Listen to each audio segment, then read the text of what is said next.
Evening, you lovely lot. How are you doing? It's Middle-Aged Gamer Guy here, also known as Mag, host of Tuesday Night Gaming Chat, where we talk about the latest gaming news and reviews from the latest 7 days or so. How is everyone? How's your Tuesday been? Good to see you. First person here, literally before we started, was Gozzo. Gozzo's back. Good to see you, buddy. Good to see you. Over on YouTube, because we're on live on Twitch and YouTube. Dank says, nice waiting screen. Thank you. We've got some new software that's part of this software that actually creates the waiting screen on YouTube for it, which is superb. So that literally launched today. So I was like, right, I'm going to use that instead of just having a standard thing going stream starting soon or whatever. So thank you for that. DJ Mike in the house. How you doing, buddy? Great to see you. Jenny, welcome. Always good to see you. Over on YouTube, Retro says, hello, how you doing? Gozzo says, good move. Thank you, buddy. Great to see you all. Welcome to the show. We've got a lot to talk about. It's a good jam-packed show tonight, so we'll crack straight on. I am going to say that some of you on the Twitch chat are going to get little adverts for AMD, as some of you may know because you saw last night's stream. I am sponsored by AMD for the next couple of weeks. We're not going to talk about that on this stream. But if you are interested in finding out more, !AMD in chat, there's a link. You can go check it out. And I'll be talking about that on tomorrow's stream. Let's do this. Flame, good evening. Welcome on in, buddy. Good to see you as always. Let's get my co-host who knows the most. Please welcome the one and only Mr. David Jones. Good evening, mate. How you doing? All right, how are you? Not too bad, thank you. Evening, everyone in chat. Hope you're all doing well. There you go. I think they're doing pretty good. Exclamation Dave in chat for Twitch. We will get some commands on YouTube. You'll be able to do the same stuff on YouTube as you will be able to do on Twitch as of next week's show, which is great. That's going to work. So people can do exclamation Dave on YouTube as well. So twice as many Daves. There you go. Or you could just type it in like Dank has done. So there you go. What you been playing, Dave? Has anything changed since we last spoke last week? Yeah, I did play something different. I did play a little bit more Metal Gear Solid 5, not a huge amount. Then did finish off the Gears of War remastered, whatever they called it in the end. Finished that. That was all right. You know, nothing particularly remarkable about it in the end. Just play through it. A few little sort of AI bugs here and there, which I don't recall getting in the original. A few bits where like some of the creatures just like stood there. Okay. AI wasn't working quite right, so a few little iffy bits in it, but on the whole, it was okay. But then the one thing I did try, I started and finished hurdling on the weekend. Oh yes, which you talked about. That's only a 4-hour game. Yeah, we looked at that a couple of weeks back. That was okay. Yeah, quite enjoyed it. Quite basic actually. You know, you're just herding these creatures from a city back to where they live up on a mountain. Yeah, and there really wasn't a huge amount of challenge to it. I got them all back there with not really any particular problems. Oh, really? Okay. Yeah, not a particularly challenging game, but yeah, a reasonable way to spend a couple of afternoons. Yeah. So it took me 4 hours. Okay. I mean, people were saying good things about it, but maybe that was it because of the simplicity of it is what people liked. Yeah, maybe. Sometimes you don't want too much of a challenge. You want to just sit back, relax, have a bit of fun. I think I've got through it quite easily. There you go. Nice little palate cleanser. Move on to something else. Oh yeah, totally. What you a short game that you can just finish. Yes, true. That's very true. What you got in mind next then? Oh, I'll probably do a bit more Metal Gear, but was it Battlefield 6 is out this week, so you should hopefully get that and jump into that one. Yeah, we'll be talking about that on next week's show, obviously, because it's out this week. So we'll with that and many other things. There's quite a few there's quite a few things we'll talk about that later that's out next this coming week. So I finished Chronos: The New Dawn. Mm-hmm. I texted you about it, didn't I? It was one of them, and it's funny because it was one of them where you get one of those where you're going to get either one ending or the other ending. I was like, knowing my luck, I'll get the bad ending because I always with these games that have multiple endings, I get the bad ending, and surprise, I got a bad ending, and I was like, oh dear God, okay, but like most games, it comes up with New Game Plus, and I haven't got time to go back through a game, and I did really enjoy it. There's some bits that were a little bit infuriating. I'm going to say that now. And I feel the balance of it isn't quite right because there's bits where you've got like a big boss battle, which seems really easy. But then you've got this one thing, there might be just 5 enemies in a room, which is more difficult than a boss battle. And like, I spent like an hour trying to just get through that one room. and you kind of like, it just doesn't feel like they properly balanced it right. But I generally did really like the game, apart from the ending. And the bad ending's not disappointing because you kind of go, oh, that's clever. But then I thought, right, I'm going to cheat. I'm going to look up the other ending. And the other ending, I'm sorry to say, and we're getting raided as we say this. Hello, Ginger Viking. Welcome on in. Welcome to TNGC. Hi, everybody. How's it going? I'll give you a shout out, my friend, out on the Twitch chat. Thanks for bringing over all your audience to ours. Greatly appreciate it. Playing Wu Chang Fallen Feathers. Good game. Very good game. I don't know if there's any mods. iQuail might be in. iQuail, if you could do the honours and just give him a special shout out, there'll be a little heart that appears there. And if we're clever enough, we might even be able to put his channel in the YouTube as well. So thank you for that. I'll do, Mags. Hello, Ginger Viking. Great to see you. Good to see you. I'm going to say the other ending was a bad ending as well. Oh, no. So you kind of go, so there's two bad endings. So it turns out you can only get a good ending if you play New Game Plus and play all the way through it again, but with all the upgrades you've got. And I was like, annoys me when they do that. I ain't got time for that shit to get a good ending for a game. See, there's too much else to play. Too many games. I've got tons of New Game Plus them. So I'll be honest, I watched the good ending and that was disappointing. And I was like, the two bad endings are actually better than the good ending. So there you go. I won't say what they are, but if you do play, but I did enjoy it. I've jumped more into Borderlands 4. I don't know how I feel about it at the moment. Mm-hmm. The boss battles are as boring as hell. They are really, really dull. But the rest of it seems quite fun. But again, like you saying, like with certain games with bugs and AI, there's some bits where just nothing happens. And it just feels like it's not been programmed properly. Or bad guys are just standing there. But I have had some where it says, oh, you need to clear out this room to go to the next bit. And it says there's enemies on the map. And you're in the area and they're not there because they've not spawned. So you're stuck. And I literally had to reload something twice for it to be able to get through. And I was just like, this is basic. It's probably worth shelving it for 6 months. Let them patch it a bit. When I did the stream, I didn't think it was that bad. But as I'm playing through it, I'm starting to notice more things, which I guess why. But the reviews weren't that bad. They were just bad on PC. Mm. But I'm like, oh, there's some stuff on consoles better. So I'm going to carry on with it. I have stopped playing Donkey Kong Bonanza because I'm getting a little bit. I'm going to say this as well. It's such a good game, but I'm getting bored of it. It just seems to be the same thing over and over again.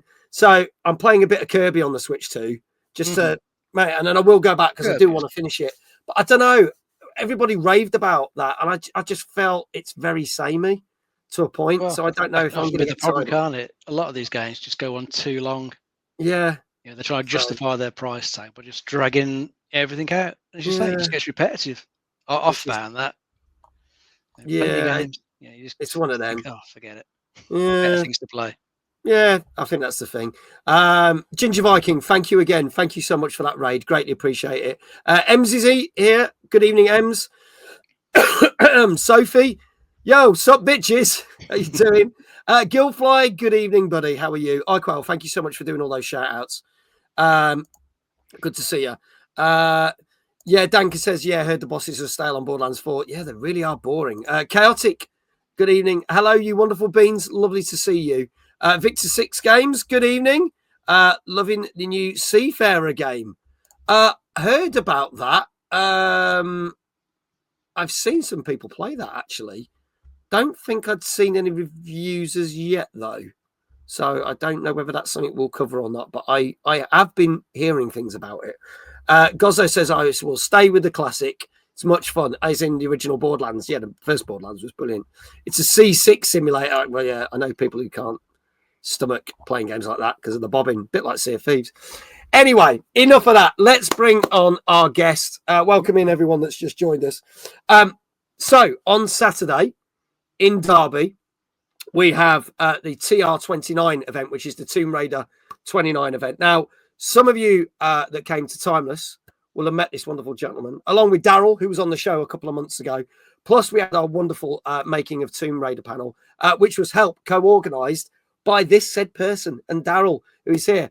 Their event has completely sold out. I am very honoured to be invited to go along, and we've got people like Saint Michelle, who's been on here, who's a massive Tomb Raider fan, and Jesse's going along to photograph stuff as well. So can't wait to see what this event is like. But he's already got plans for next year. So if you're sitting there going, well, why are you talking about the event if I can't get tickets? We'll be telling you more about the TR30 event for next year. So we can we've got an exclusive on it. Please welcome the organizer of TR29. Give it up for Luke Earle. How you doing? Evening. This is like when the crowds roar and everything. That's it. That's what everyone's doing right now. Yeah, everyone's in their house. Yeah. Like Who? Yeah. Yeah. Yes. Yeah. Welcome to the show. First time here. Yeah. Welcome on in. There is all Luke's. Well, I should say Luke and TR29's. There's the Insta, the Facebook, and X. If you want to find out more, click those links there. Gozzo says hi, Luke. Dagger's like whoop. Chaotic. Hey, Luke. How you doing? Hello. Let's start at the beginning. How did the Tomb Raider events start? When did you start doing them? So annually, we've been doing it for the last. This will be our 5th one. Yeah. We did an event I did an event in 2016 for the 20th anniversary. Okay. Yeah. And that's where it all kind of started, really. So like, I'm from Derby, born and raised, sort of work in Derby, and I've always been found it really bizarre that Tomb Raider was made in Derby of all places. You know, because it was such a big game, right? It took the late 90s, even now, really. It's still a big game, but it was I was 5 or 6 when the first game came out, and on the way to school, my mum, we used to walk past the Core Design studio. My mum would go "Oh, that's where Lara Croft lives," and I was like, "That's not Croft, man. That's too small. That's just an office building. What are you on about?" And then it's like, now it makes sense. I get it now. Now I get it. But yeah, so that's kind of where my Tomb Raider journey started, and kind of just trying to get Derby to shout about it. Yeah. You know, if you go to the place where they made lemmings in Scotland, they've got a lemming statue. You know, it's and Derby's got Tomb Raider, but there's not really much. They don't really shout about it. We've got Lara Croft Way, which was early internet voting kind of thing. So the council put on a poll, Lara Croft Way, Darwin Way, that sort of thing, all these names, and then they got a big surge of internet people from around the world who voted for Lara Croft Way. It was 10,000 people, but back then it was big news. Yeah. So we don't really that's kind of the reason I do it, is because it's we should be shouting about it. Yeah. So yeah, that's kind of why I do the Tomb Raider event. So people can come to Derby. A lot of the hardcore Tomb Raider fans see it as kind of this mythical place, which they're very. I'm like, really, Derby? All places. But yeah, they come. We have people from the States and Brazil and all over, really, just to come and celebrate Tomb Raider, which is really nice. It's good community. So yeah, it's great. And yeah, this year, just another event which has been very, lots, as from the event organising. It's always good fun, lots going on, and yeah, I'm sort of itching now for the event. Really. Yeah. So for people who might not be aware, obviously, what can happen at one of the TR events, tell us what you've got in store for this Saturday. What's going on? Yeah. So this year we've got a couple of. We're doing a couple of different things, but mainly I like to get people who are involved in the games or involved with Tomb Raider in the wider sense. So we have the first model who portrayed Lara. Cook. So she was, back in the 90s up until 2010, they would always have a real Lara who would go to the gaming events, E3, EGX, all those type of things, and be Lara. And she was the first one in 96, and there's a famous picture of her with Jordan, Katie Price. Really, she was a Lara as well. Right. Yeah, one of the first Laras. But yeah, Natalie's going to be there, talk about that experience. We've got Eric Loren, who was Curtis in the Angel of Darkness game. Right. Okay. So he was introduced as the male character. We know how well that went. It's going to be. I'm sure he's a good guy. Eric, love him. It'll be great to have him there. But we're also talking about the level editor as well. So people sort of think that the core design era of games kind of died with Angel of Darkness, but there's this whole community, which I'm sort of just learning about now, who have just continued to make levels with the tools from those games. So you can have that authentic, like, core design experience still. And people are still making these amazing levels. So we're going to have a big showcase. Just learning, like, for me, really, it's like, what's it all about? How do you even download an old new level kind of thing? So, and then we'll be showing the movie as well, the first Angelina Jolie one, which will be pretty cool. I think for a lot of people, it's like the first time they saw that in the cinemas when it came out, right? Like they don't get shown.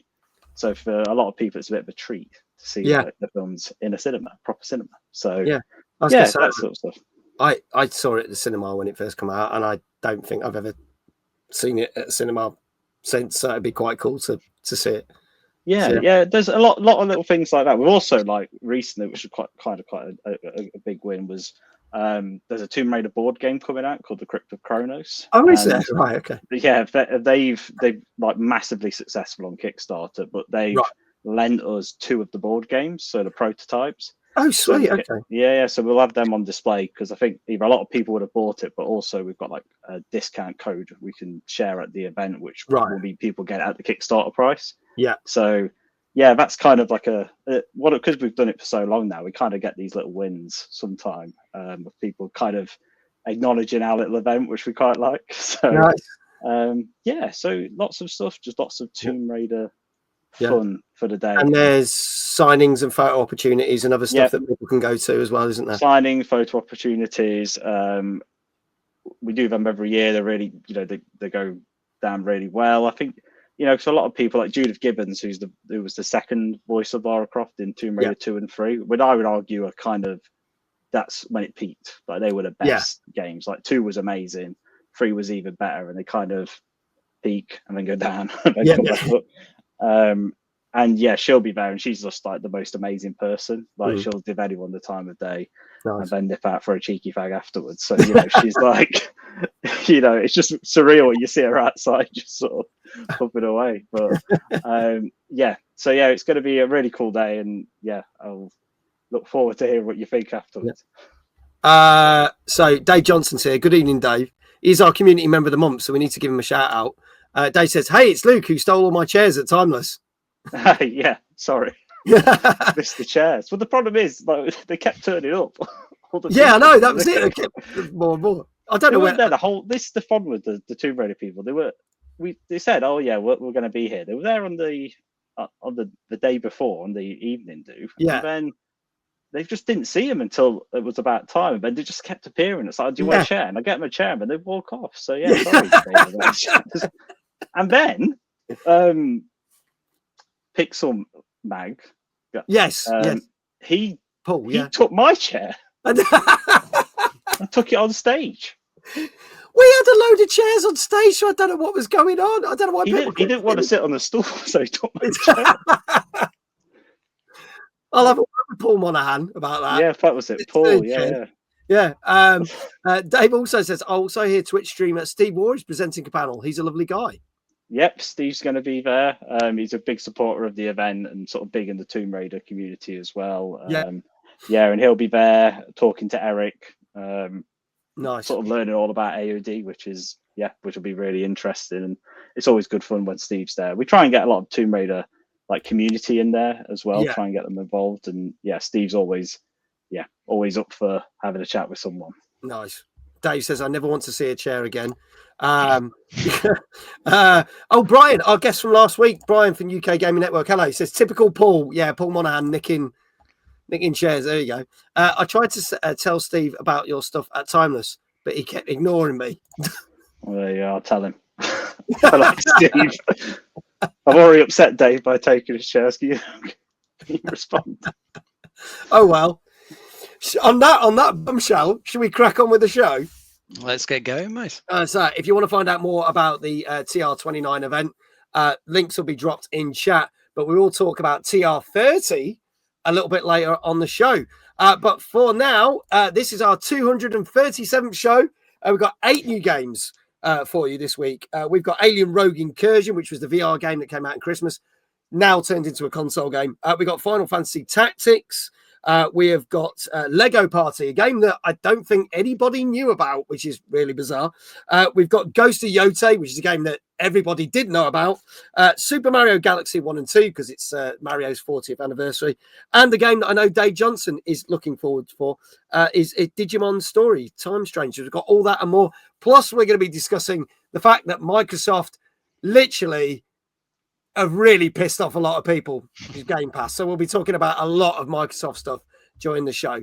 But let's crack on with our first game. And Celtic says, we have Lego Party. It's so good. Oh, amazing. You've already played it. You'll have to tell us what you think in a minute when we do it. He says, don't tell me Timeless is partnering with TR30 as well. We haven't got that far negotiating. Let him get his event out of the way first. Spoilers I don't even know about. Yeah, I don't even know about. There you go. Spoilers. But let's crack on with our first game of the night. As mentioned, this was a game that came out on VR just before last Christmas. It is now out on PlayStation 5, Xbox Series X, and PC, and turned into a FPS. But does it translate well? That's the question, because this is Alien Rogue Incursion Part 1 Evolved Edition. Couldn't come up with a bit of a punchier name, could you? Let's have a look at the trailer.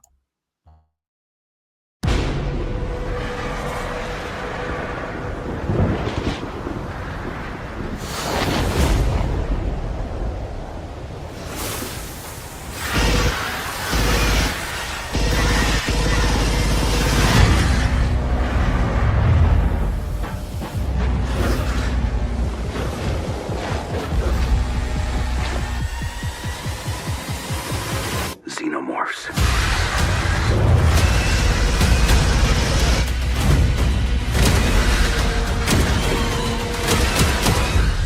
Deadly. Relentless. Unstoppable.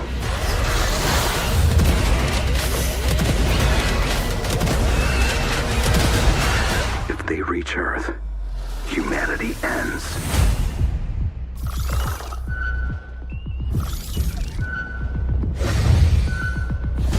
As long as one colonial marine fights back,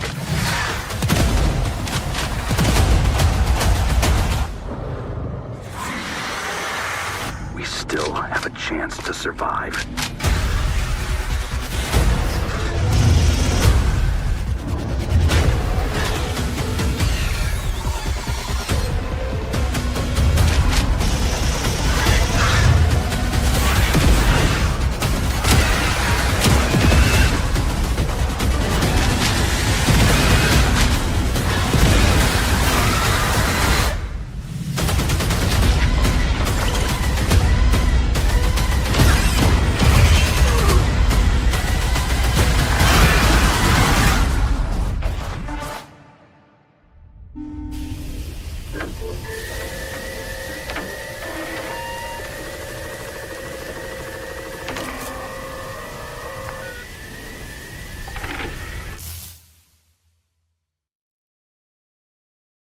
There you go. So this came out last Tuesday on PlayStation 5, PC, and as it stated there, Xbox Series X and S, because I think that was a bit of a late announcement, because when they said, oh, well, it is going to come to consoles and stuff, it was never originally going to be on Xbox.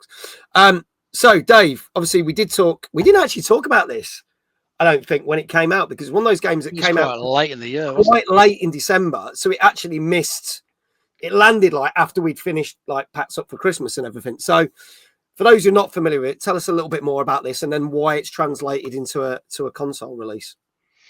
Yeah, well, I guess the reason why it's translated to a console release is probably to make more money from it, because I bet you the VR crowd is probably not enough numbers, so they probably figured, yeah, let's bring it to a flat screen. You know, more people could potentially buy it there.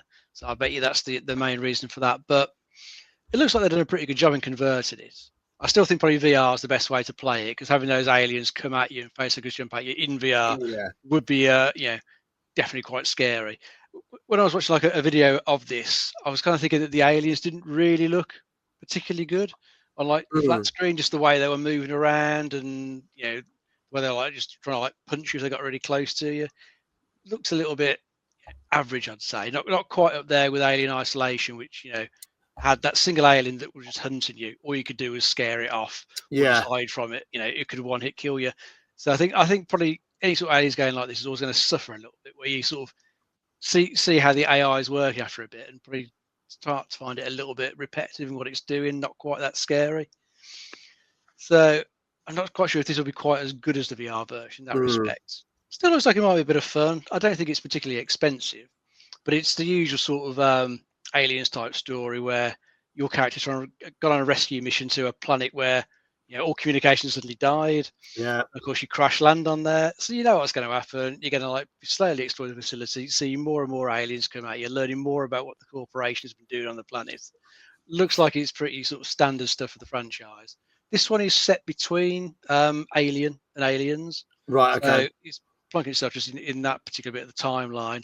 The character that I've got in it, I think she's been in some other Alien media, so she's not like a new character for the for the game. She's been in maybe some of the comics or books. She's definitely a character that's been around before. But she's going into that facility. She's got an android with her helping her out. So you've got this partner that's with you all the way through. And yeah, you're going to be shooting a lot of aliens. You're using your blowtorch to open and seal doors, and using your motion tracker to try and keep track of where the things are in the place. Okay. I think graphically it looks pretty good though. Yeah, probably improved it a little bit from VR because there's a bit more processing power now. For a flat screen, but looks like it might be a good bit of fun for a week or so. But I think it's worth to point out that, like the VR version, this is not a complete game because this is part one. That's correct. That part one was quite late in getting announced with the VR version. So everyone was quite surprised. So yes, incomplete story. So yeah, you might play the game, but you might technically not finish it. So I have to see. Luke, are you an Alien or Aliens fan? Does this tickle your fancy? I think. I am. I don't think I am. I am an Aliens fan. They always seem to put everything though in that gap. It's always between Alien and Aliens. Like they don't, because I think it's like Alien. It's definitely feel get Aliens. I get Aliens from the trailer. It's 100% Aliens. But I think for me, Isolation was just kind of. It was so good. Yes. And everything which is either came before it or after, more like modern console versions. Like I think back to like Alien Colonial Marines, which was not a good game. Not a good game. At all. Very I think that got really panned. Yeah, bad. But like if you were a fan of the lore, it's kind of quite interesting. Yeah. But yeah, like we had peaked on Alien game, and it really sort of gave you that vibe of the first Alien film. So, and like you said, it's visually like on VR, maybe it's a bit more you accept.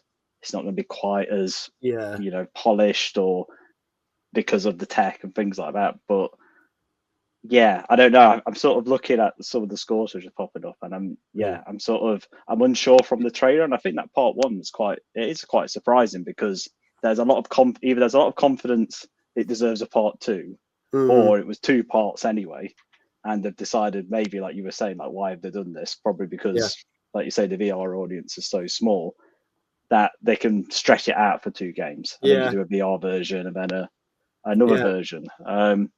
Interesting though. I mean, that's the thing. Alien games are always quite interesting. But if it's, is it going to be as good as Doom?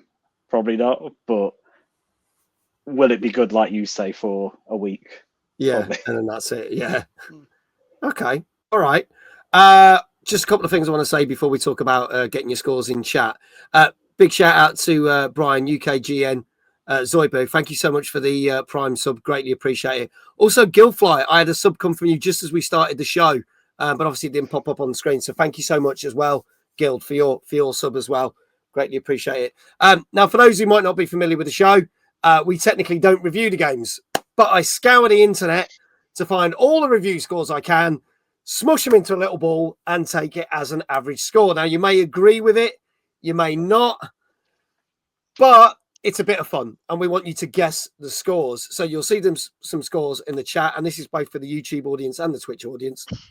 So please both have a guess. And if you get it correct, we will give you a shout out in the chat for your channel. Dave can take part, Luke can take part as well, because they don't know what scores I've put together. But let's see what people are saying. Danka said it would really scare the shit out of me. But a 7 out of 10. Gozzo saying a 7 out of 10. Brian saying a 7.5. Matt, how you doing, Matt? It says looks brilliant, an 8 out of 10. Chaotic, slightly lower, 6.5. So get your scores in the chat now. This is Alien Rogue Incursion Part 1, blah, blah, blah, deluxe edition, whatever they decided to call it. I can't be asked. Which came out last Tuesday on PS5, PC, Xbox Series X and S. Now, obviously, you can already get this on VR. We're yet to have Part 2 on VR, so we'll see what happens, whether that comes out at Christmas. Let's have a look. Dave says, scour the internet. He Googles the game and reads the first entry. Not true. That's why it takes me 4 hours to write the bleeding show. Ask AI these days. Just I probably could, you know what? They compile me a list. Yeah, I probably could, but I just can't be asked. Because you know it'll probably all be wrong. So there you go. Yeah. One out of 10 for all 8 games of the night. Fantastic. Retro Shezza, 7. iQuail, 8. Flame, 7. Dave Johnson, 6.5. Ems, 7.5. Guild, 7. DJ Mike, 7. If you haven't put a score in, get your scores in now. Dave, I'll start with you. What do you reckon this got? I'm thinking a 7 for this one. 7. Okay. Dave says it takes 4 hours every week because you spend 3.5 hours talking to me. I didn't actually talk to him. I talked to him after I finished writing the show. So, God, that talking to him for 3.5 hours. Jesus Christ, Luke. I'm thinking I'm on the lower end. I don't know. I think the 6.5s are. It's that thing with VR games. Do they translate onto console very well? So they kind of like in VR, people like that's what it was made for. Yeah. And it's like, are you getting the lesser experience because you're on console? So I think, probably the 6.5s. 6.5. Okay. Luke, go with 6.5.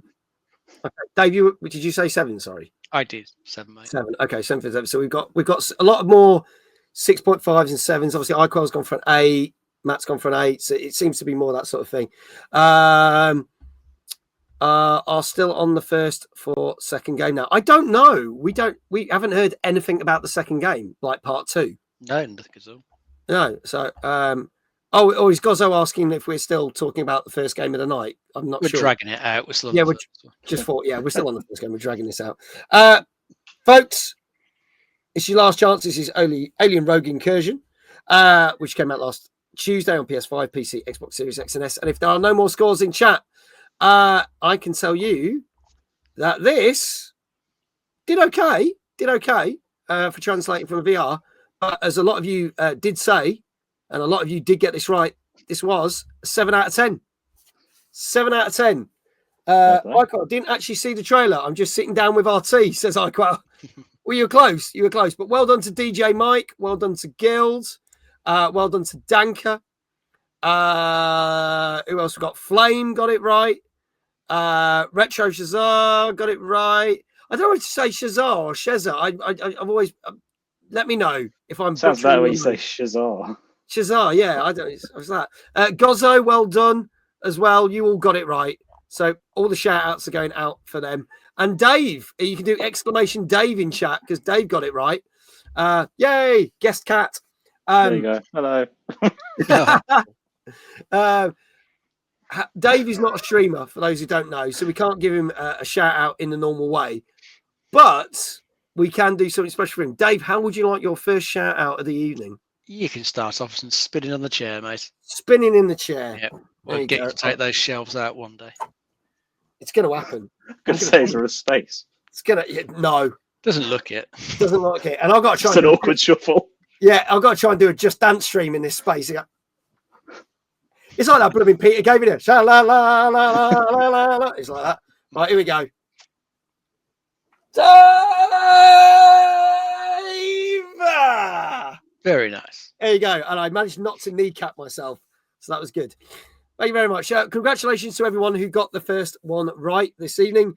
I will move swiftly on to a game that has been, I'd say, remastered.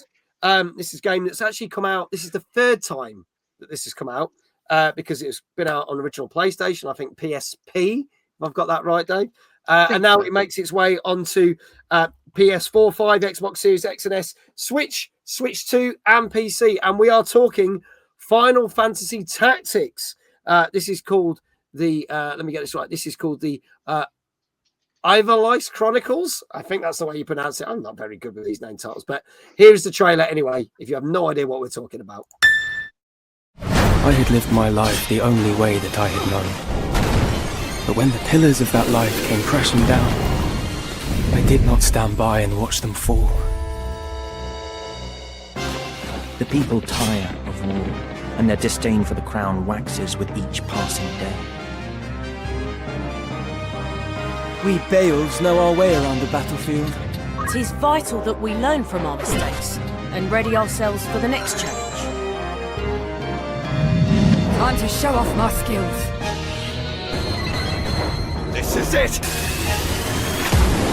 The crown is rot, the nobility dropped. They must pay. You claim war to be the proper cause for Ivans. Your time is at an end, Ramza. Do not underestimate me. For the peace of the kingdom, I will lay you low. Yeah, so there you go. This has been remastered, and as Danker's just put in chat, improvement on the done the whole thing with the voice cast, haven't they, for this, Dave? Yeah, they've added that, and the usual visual improvements, and I think they've added some difficulty options in there as well. So they've added a few things to make it a bit better for the modern audience. But as you mentioned before, this is a remake of PlayStation original, and also did come to PSP. Right, there you go. So they're bringing this back. This is a much beloved classic. It was a tactical RPG spin-off from the Final Fantasy series. In this particular one, there's a war going on in the kingdom. I believe the king has died. It's one of those power vacuums now, multiple sides, fighting each other, trying to claim power. And your character is caught up in all this. Has to try and defeat the bad guys in it and reclaim the kingdom. Yeah, as is usual with the Final Fantasy, you'll meet various people on the way in the missions, get them to join your party. Then you can mix and match who you bring in, and it's up to you to place them around on the board, get them in the right sort of positions so that you can take out all the enemies. Looks all right from what I can tell. Never played the original, but I hear it's got a pretty decent, mature storyline to it. Fairly gritty and whatnot. So it might be quite good if you're interested in it. Plus, if you remember it, this will bring back a bit of a nostalgia. Yeah, and, you'll fancy another blast at it. Yeah, looks all right from what I can tell. I'm also going to mention that you can actually play the original version on it, but it's a bit weird how they've done it because you can't take your save files over. You can either play the new version or start playing the original version. Okay. So you'd have to do it separately, which is a bit odd, I find. It's not like, say, like the most recent Tomb Raider games where you can snap the graphics or whatever. But I don't know, maybe someone might play the new version and then play the old version or whatever for that nostalgia. But I did feel that was a bit weird that you can't take over your saves. But hey, there you go. Luke, your thoughts on this? Ever played Final Fantasy games? And if so, is this sort of offshoot something that would interest you? So what I didn't expect was someone in the chat to say The Dirge of Cerberus, which was on PS2, which is, no one likes that game, but I absolutely loved it. Back in the day. I was the one person, so yeah, that is probably the one I enjoyed the most, which is probably because it's not like a Final Fantasy game. Yeah, but yeah, I mean, firstly, PSP, one of the best handhelds ever made, as far as I'm concerned. I had one of the Final Fantasy Tactics games on the PSP, and I played it for a bit, but they're just so big. I think when you're talking, Dave, earlier about 4-hour games, that's like, for me, 4-hour games are the best games because I know I can complete them. And this looks like it's going to be big, which is good. But yeah, it looks like it's going to be a big game, a lot of content. And I think if you're into that sort of like immersiveness, that's what they always do, right? The Final Fantasy games, like Square know how to make their worlds. Yeah. And this will be an amazing world to be in, but you'll be in it for a while. Yeah. So get comfy. Okay, well, we've already got some scores in the chat already. DJ Mike says going with an 8. Dank says 9. Cosmo says 9. Celtic says a 7. Dave Johnson says 7.5. iQuell says an 8. Brian says a 9. He says Luke and I have fallen out. Cheers for Luke. No, cheers for Luke. But likes the Dirge of Cerberus, so maybe not. Maybe we're all friends now. But you made a new friend in Brian anyway, so that's all right. That's it. Danka says, I can't remember the length off the top of my head for the original, but it was looking to be at 20 plus hours. So there you go. Retro Cheza, an 8. Do you know what? I'll start with you, Luke, first. What do you reckon this got score-wise? I'm thinking it's going to be high. I think, 8. I think that's pretty fair. I don't think it's, I think things like you've just said, the whole not being able to save swap between the two, it feels a bit old. Even that feels a bit old now. Yeah. Because so many games are doing what you were saying, that parallel sort of play aspect to it. So, I think 8, it's a classic. People are going to love it. Yeah. But not too high. Yeah, not too high. Flame totally agrees with you, saying an 8 as well. Dave, what say you? I'll try a 9 for this. It's one of those beloved classics. I reckon it'll score quite well. Okay. Oh, we shall have to see. Folks, this is your last chance. This is Final Fantasy Tactics, the Everlice Chronicles, which came out also last Tuesday on PS4, 5, Xbox Series X and S, Switch, Switch 2, and PC. Dave says 9. I've changed my mind. Computer Club Matt, not for me. 7 out of 10. So if you haven't put your scores in, I'm just about to announce it, because this, despite the fact you can't cross save over, did exceptionally well. And our guest last week, unfortunately, didn't get any right on the show.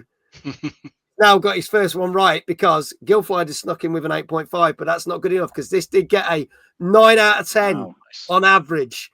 So I'm going to say big shout out to Brian, because he was gutted at the end of the show. He's like, I didn't get any right, but he's got one now. So get in. He says that thing that he watches the show and he always gets them right when he's watching, but then when he was on it, he said, bless him. So there you go. Get in. Well done, Brian. But also well done to the following people. Dave Johnson, I bet he's glad he changed his score. There we go. Also Gozzo and Danka, well done. You both got it right as well. Some of you were very close as well with the 8 out of 10s as well. But well done to all of you. And obviously, Dave, you are now 2 for 2 tonight. How would you like your second shout out? Don't worry. Dave Johnson, iQuail can do it on YouTube. So don't worry, Dave Johnson. That's fine. There you go. I was going to say, let's see how your knees are holding up. You can jump up from behind the chair. Oh, not very well, but it will go. Here we go. Here we go. Let me just press that as well. That does that. Here we go. So, let's do this. Oh, they didn't crack, so that's good. That's right. A plus. Right, are you ready? Yeah, go for it. Dave! There we go. We got back up. I got. Well, I think my knees are hurting for it, though, so there you go. Can Dave Johnson behave in chat? He never behaves, though. He doesn't. Is it? Well, opinions are like. Yeah. Shit. Just my taste is absolutely terrible. Yeah. It'll carry on, don't worry. Here you go. DJ Mike says, no, I encourage him. Oh, God, don't encourage him. God, no. God, no. Let's talk some gaming news. And this is the big thing that happened last week at the start of the month. And then it kind of got out. It was literally everywhere. Even Radio 1 were talking about it. And I was like, Jesus. So it must have been a big story. So Game Pass has completely changed how they've done everything. They've changed the names, which I think some are a bit odd. So you've now, what was Game Pass Core is now Game Pass Essential, which is basically the same as PS Plus's standard tier. Normal Game Pass is now called Premium, and Ultimate is still called Ultimate. So what does this mean? So let's talk about the so-called good things, okay? Because really, it's mainly Ultimate that's been affected with this, and this is pricing for UK and the States. So actually, I'll start with some of the bad stuff, and I'll dip in with the good stuff, and then there's other bad stuff that's come up. So, firstly, you're looking at prices in the UK. Ultimate was $11.99 a month for Game Pass Ultimate, which included EA Play and a few other like bonus little things. It has now gone up to $22.99. So a 50% hike up on it, right? And in America, it was $19.99, and it's gone up by a further $10. So it's actually slightly less. It's gone up slightly less. But in other countries, it has kind of gone up by 50% or slightly under. It's $14.99, not $11.99. Yeah, that's right. Oh yeah, it is $14.99. It's my writing because the way I've done the thing, it looks like there you go. It's $14.99. Okay, $14.99 to $22.99. So kind of a 50, not really 50%, but in some other countries has gone up to 50%. As Danker's mentioning about PC Game Pass, because people were like, well, Ultimate doesn't now include PC Game Pass, and it's weird because now there's a fourth tier, and then it's like, oh, but now it does, but they're not really talking about that. Well, PC Game Pass is sticking around, and I believe is $9.99, but it's going up to $13.99. And in America, it's $11.99. It's $16.49 for PC Game Pass only.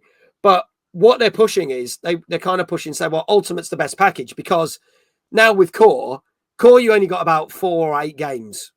But now they're saying, oh, there's going to be like 50 games, but you pretty much, that's all you get. Premium is kind of like, well, you get this, but you don't get PC Game Pass with it anymore. And you kind of get a selection of games, but you don't get day one exclusives. But you will get day one exclusives within the space of a year. So you could get the new, actually, so let's say the new Doom that came out in May. People who got Ultimate would get that on the day release. But you could be waiting until May 2026 to get it on the standard Game Pass now. Or you could be waiting 2 weeks because we don't know, which I find really bizarre. But then Ultimate, they basically said, Ultimate, you get everything. And you get everything on day one. So the interesting thing with that is, also with the standard thing, it's going to be different for the Call of Duty games. So nobody really knows when you would get Call of Duty. So you might not get the new Call of Duty within a year. You might have to wait 2 years. And this was the crazy thing, because they were pitching that when Microsoft bought Activision, that, oh yeah, you're going to get day one Call of Duty there. Yeah, only if you're paying nearly 23 quid are you going to get that. So there's that. The fact that they said that you are going to get 75 day one Game Pass games, right? 75 day one Game Pass games, but doesn't tell you what they could be and doesn't tell you what it will be. And you have to think, well, did we actually get 75 day one games this year? Which I probably didn't. I know we got quite a lot of indie titles and a few big titles, such as the new Doom. We got Claire Obscura Expedition 33. We're going to get the Outer Wilds 2 at the end of this month, etc. So there are a few, but whether they get 75, and it's like, well, are they? How can they say that that's actually going to happen? You still keep EA Play. You now get an added thing called Ubisoft Classics Plus, which I'll be honest, I don't see the point of, because most of the Ubisoft games were in Game Pass anyway.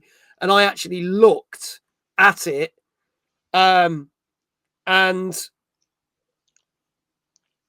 was only 4 new additions, and most of them were the lesser known games. So I was kind of like, don't see the point of that. And for Fortnite fans, you can get Fortnite Crew as of November, which basically means you get one of the battle passes free, so you don't have to buy a battle pass for Fortnite, and you get something like 10,000 coins. And I was like, so that's worth about like maybe 20 quid, if that. It now works out that if you want to buy Game Pass Ultimate for the year, it's well over 300 quid. So it is ridiculously expensive compared to the medium tier of PS Plus, which is still under 100 quid for the year. So it's gone ridiculously expensive. On top of that, a few days later, people found out that you used to get discounts off games and DLCs. So like the new Indiana Jones DLC that came out in September for the game that was on Game Pass in December, you could get it a couple of quid cheaper. You can't anymore, because they are no longer doing that. So you don't get discounts on DLCs. So anyone who's going to buy stuff for COD doesn't count. Anyone that's going to buy stuff for any of the other games, if Expedition 33 brings out a DLC, it's not going to count. All they're basically saying is you will get a few more Microsoft points for that. And this is the other thing they've done. The Microsoft points, they're capping it. So for people who know me, I haven't bought Game Pass in nearly 6 years, right? Because I get it for free, right? I get it for free. And I've got it free up until April 2027 because I do the Microsoft rewards points and stuff. Depending on what Game Pass thing you have, it's going to cap how many points you can earn. So you can only get 100,000 points if you're paying for Ultimate, which only equates to 8 months of Game Pass free. Whereas if you did it now, you actually would get 12 months free. But I did look into this because it's not just the Game Pass points, because you can get 8 months out of this. But if you also do the Bing points and the Microsoft rewards, which is on PC, you can still get 12 months free because of the points accumulated and not including that 100,000 points. But still, they are capping your points. If you're on lesser tiers, you can earn less points. So once you've earned that amount of points, you can't do anything with it. They've also got rid of some of the deals. So you used to be able to get 3 months of Ultimate for 35,000 points. So you save 1,000 points. But they've removed that and they've removed the 3 months. Technically, if you've got Ultimate, you can redeem a month for 12,000 points. But if you haven't, it's 14,000 points. So they've upped the points on the voucher system as well. So the whole thing is just absolutely nuts. So they've been pitching it at, hey, 75 days. And the big argument here, because there's a lot of stuff that's gone with this. This is why this is the big news story of this week. They have basically pitched this with their advert that this is like changing Game Pass forever and it's going to be so much better and blah, blah, blah, blah, blah. Yet, Microsoft themselves stated that they're only really making money from Game Pass because their Xbox Series X and Xbox Series S massively underperforming. I wouldn't be surprised that said handheld console, which we'll talk about later, is going to underperform because the price of that is ridiculous. So they've decided that their best-selling thing, they're jacking up the price by 50%. And because of this, people started to boycott Game Pass. And they basically got onto socials, they got onto me and went, cancel your subscription. Cancel it. This is a joke. And so many people went on to cancel their subscription, they crashed the actual subscription closure pages. And that was on the consoles. That was on the actual Microsoft website through the app. They basically crashed it last Thursday, which is absolutely insane. So the question we've got here is, Microsoft had one of the best-selling things for them. They stated that they don't technically need the money, but then they've hiked it up by 50%. I don't see the real benefit of this 50% price hike because what they're offering you now doesn't feel like a good deal at all. No. We'll bring up some comments I brought in chat, but I'll start with Dave. And I'm just like, what on earth were they thinking? I think they're probably just, it could just be a case of, corporate greed. They want more money to make their nice line go up for investors at the end of the day. Or maybe they're seeing that actually like having something like Call of Duty on Game Pass is losing them a ton of money in what would have been traditional sales. So jacking it up on that high tier where Call of Duty is trying offset some of that loss. So I think those are the main two things people are sort of suggesting for the reasons behind this. But either way, it's not a nice way of doing it, jumping things up by like 50%. I think in like Brazil, it actually jumps up by like 100% markup on like the way it works for their. Yeah. So it is a bit ridiculous how much it's jumping up. I mean, you could almost accept it if it was like the slow, gradual increase. Like you sometimes get like a £1 this year, £1 another year, slowly creeping up. So just jumping up by a huge amount definitely makes a lot of people wonder if it's still worth keeping. Yeah. I mean, as you said, it's like 275 quid roughly for the year. And really the value, the value comes down to how much do you actually use it. I mean, I don't use it a huge amount these days, just because it's simply down to time to play the games. I don't have the time to really play that many. So I might be better off just letting it lapse and just picking it up every odd month. Yeah. You know, if there is a few things on there to play, or just buying a game. Yeah. Like I did buy Doom on PlayStation, Dark Ages, played through that, sold it for I brought it for 55, sold it for 50. Yeah. So, you know, I actually still had some money left over to spend on other stuff. Whereas if I'd put that money into Game Pass, I wouldn't have any money back from it because it would just go. So it's just to know whether to actually bother with it. But I say it comes down to the individual. You know, how much do you use it? For yourself, you probably play it quite a lot with all the games that you're streaming there. So I do use it for the streaming stuff. It's very handy. Like Silk Song, we literally streamed it. That obviously the Blueprints, the Alters, Expedition 33, the new Doom. Obviously, Call of Duty, we're going to be streaming that next month with that. So it is handy, but it's whether they'll give me 75 games that I think are worth streaming. Or that's that you don't know what they are. It could be 74 don't appeal to you. One does. Yeah. You might as well just go and buy that one instead and save yourself the rest of the money. You won't know until they announce it. So I think it's probably a service that I will just dip in and out of. I think it's probably the best way to treat a lot of these subscription services anyway. Dip into them.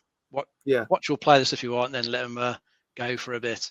But I think if I do dip back into it, I'll probably go to just PC Game Pass because it's cheaper and it's got all the stuff in there. Yeah. But it's a bit annoying that they upped the price on that one. Yeah. But added nothing to it. It's the same. Yeah, there's nothing thing. they could put the prices up. I mean, you can argue that they've added some stuff to Ultimus, but it's stuff that nobody wants. And if there was actually the option to like stuff it off and get Ultimate for slightly cheaper, everyone would go down that route because the Ubisoft stuff, as you say, there's not really much there. Pointless. I've claimed most of those games for free on various platforms over the years anyway. And they were already on Game Pass. Far Cry 6 was already on Game Pass. Nearly all of those games were already on Game Pass. I don't care about Fortnite enough to bother using that Fortnite crew thing. It's got no value to me at all. No. I think it costs like £11-12 a month if you wanted to buy that on its own. But it's not something I would. If you're a big Fortnite player, great. But then if you're a big Fortnite player, are you actually going to be playing anything on Game Pass? Exactly. Yes, it's kind of one of those things. It feels like they just thrown it in to make it look like it's a good value package overall, but I don't think so. And quickly going back to the reward points, I think they have limited it more from what we were looking at when we were talking the other day. I can't see the Game Pass redemption thing at all anymore. All you seem to be able to get are gift cards. Right. So is there still a hidden route? Is there? Yeah, there's a hidden route. So they have basically taken a lot of the redemptions off the app and the Xbox itself. So if you want to claim the Game Pass things with the vouchers, you have to go on the Microsoft site and claim it through there. Yeah, no, but this is the thing. This is where I found out that they got rid of the 3-month option at a discounted rate. And it puts a click down menu and it only gives you the one option. So you have to buy it 3 times separately at 12,000 points. It then sends you an email and then you have to go to the store on your Xbox and put the code in to get that. So it's a bit of a long-winded way, but it does work. But ironically, I've been doing that way always anyway, because I always found problems trying to redeem it on my Xbox didn't always work. So I was always doing it that weird way. Frank, let me be. Thank you so much for the follow. Greatly appreciated. So there are ways and means, but it's not great. Fleabag, good evening. I'm going to read some of the comments and I want to get Luke's opinion on this. He said, Chaotic said, do you know that they emailed those who cancelled today saying if they come back, they can get an old price? Yes. But we will talk about that on next week's show because that story broke after we'd written this show. So no doubt we will be talking about it because everyone thought it was a scam at first because people were getting these emails. But we will talk about that. Highly likely it'll be on next week's show. There you go. Versus the £161.88 for the PC compared to like the 275 quid. The same features of Ultimate minus cloud and console is £114 cheaper. Now, this is something else we're going to talk about a little bit later on. Currently, it's 33 quid for 3 months and 125 for a year on CD keys. We're going to be talking about that later because there are retailers that are still selling it at the old price. So we will talk about that later on. In the last few hours, EU regions have been told to hold old prices for current existing users. So there's been that much backlog. We will no doubt talk about that once we got all the facts on next week's show. Only new subscription will hit the new price. There you go. I currently haven't paid for Game Pass since 2019 and don't expire until March. You're like me then. I got it till April 2027. I literally got another 3 months the day before they changed it. Oh, nicely done. Nicely done. Yeah, Mag and I were speaking about this the other day. Yeah. Evening all. Such shady techniques. Stop freebies. It is, isn't it? So, Luke, your thoughts on this? Because it is a bit shocking, really. It is shocking. I think it's, it reminds me of when Xbox Live increased. And I think everyone just kind of accepted it. And maybe there's been, Microsoft maybe just they assumed that people would just, I think there's a general thing about subscriptions where they just think we'll just forget or we're not going to change. Like we'll get annoyed, it's going up £5, £10, whatever, and we're just going to leave it. But I think they've underestimated the market because when Game Pass came out, it was kind of too good to be true. Really, the price point was like, it was a no-brainer kind of price point. So, 12 quid, what is that, 15 quid? It's like, and I'm going to get at least one game, one AAA game every month. I'll get my money's worth. Yeah, easily. But now it's, like you said, I saw someone said it, I think, it was £270-ish for the year. But like you said, Dave, it's like, if you're not going to be able to use Game Pass to its full extent, you may as well buy the game, play it for the amount of time you can play it, and then trade it in. And get your money back, or get, £5 difference on it. Like, because you've basically just bought the new Doom for £5. Yeah. Where you sort of take it into account, like the way you could do it. And I think it's affecting people like yourself, Meg, because you're using it to its full advantage. It's not just that 50% increase. It's really 100% because you will have to buy it. You're going to have to now start paying for Game Pass. And I think that's what's annoyed people. It's like they've disincentivized people to actually have Game Pass. Like the people who actually give them the money, like support them, stream their, I've got this new game on Game Pass. That's who they've affected. Yeah. Because they're probably still going to be like, new subscribers. The cheapest price point. Yeah, okay. But that's not what they want. They want you to be on that top tier. And that's probably why there's so much backtracking now, is they just didn't expect the mass cancellations and the mass boycott. And, the fact that the site crashed says a lot about, says it all, the reaction really of the community. And I think, they're going to, I'm not surprised the backtracking. And I think it was a good point. The consoles haven't sold. They're not what they were. It's not the 360 anymore. It's not the Xbox Series X. It's, the Xbox Series X is a new one, but they're not where they were. And Game Pass was the only selling point. It's like to having it. And if PlayStation Plus is now the more affordable option, you get a better console and the more affordable option on PlayStation. So for new consumers, you're probably going, well, get the PlayStation. Yeah. It's interesting because PS Plus always felt that it was an inferior Game Pass because you'd find a lot of stuff that came off Game Pass then ended up on PlayStation Plus. Yeah. But if you've got the standard Game Pass, you're not guaranteed that these brand new games are coming out day one. You've got more chance that they're going to land on PS Plus now because some of those games do come across. So it's kind of like PS Plus is looking a lot more attractive right now. But as I say, for their middle tier, it's just under 99 quid. So it's way cheaper. Not bad. Yeah, they've dropped the ball. So it's really like they've not really thought about their consumers at all. And it's just crazy if they've openly gone out there and admitted that Game Pass is what's keeping, is the Xbox future and the focus, to then sort of ruin that relationship. Because that's the thing, it's happened now. And what would have happened, I imagine, would be that if everyone did accept it, I can imagine Sony probably would have increased the prices at some point. But because now they can just, it's good publicity for them. They could just sit there and go, we're not doing it. Check out our thing. It's far much better value. And it's like when you say about the editions as well, like Switch Online, that had, I think, a slight increase, but then it gave you more. Yeah, and they actually gave you more. I mean, it's very cheap, but they gave you more consoles. They gave you more stuff. It's like, Switch 2, they gave you more. There's like, at least they're giving you things which are a bit more like, okay, feels like a new experience. Yeah. But with Xbox, like you say, that 75 games could be anything. Yeah. And that's not good for you guys, because it's like, if it is one of, me and Dave's favorite 4-hour games, that's great for us, but not for you.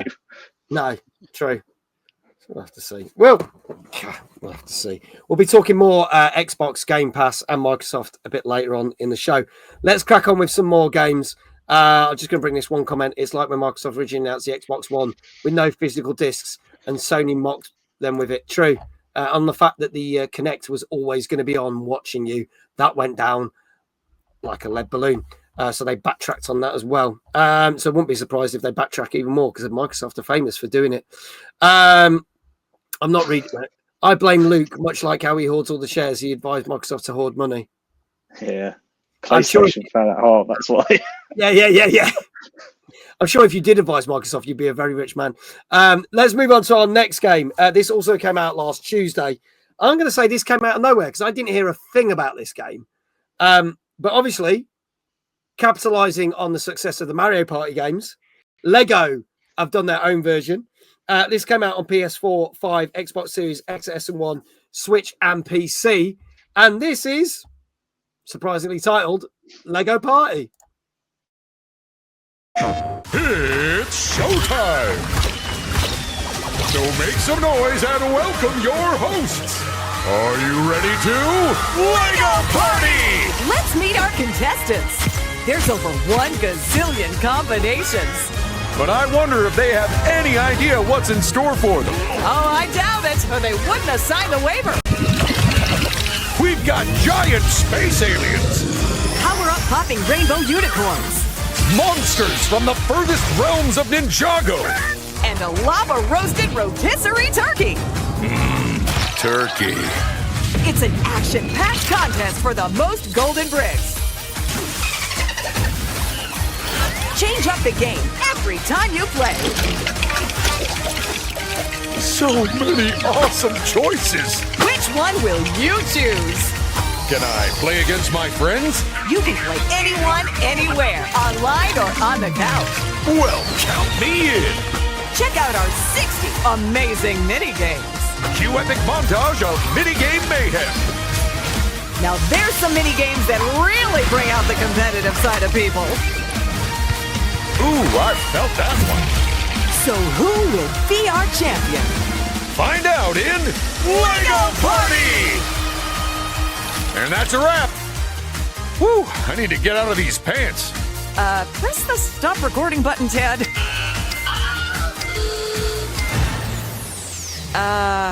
What button did you press? Lego Party! PlayStation. So there you go. If you can't beat them, join them. This is the second Lego game to come out in the space of a month. But basically taking a big leaf out of Mario Party's book. Isn't it, Dave? Oh, yeah. I mean, you can't look at that trailer and think of anything but Mario Party is a big inspiration on that one. It's a similar thing. Yeah, this one you got 4 different boards based on like Pirates and Ninjago and space and a sort of theme park setting, along with like a massive mini games that will just come up as you're playing across the board. So yeah, it's just a Lego skin over the top of Mario Party. I think it does a few slightly different things as you're playing. So on the boards, there's different things you can do to influence sections of the board. So you can play on one of those, and you can either do like, I think like 1 or 2 things, and it will change the way things play. So you got a little bit of a a sort of method of altering it each time. So it's not the same board each time. It can feel different because of how that can change. And it gives you a little bit more control over what mini game you're playing between rounds as well. So whereas with Mario Party, it's completely random. This one, I think, gives you a choice of 4, and you get to vote on which one you want to play. So if there's some shit ones there, you're not forced to play those, and you can go and vote for a better one and pick one you're actually going to enjoy. So it's quite nice to put a few things in like that.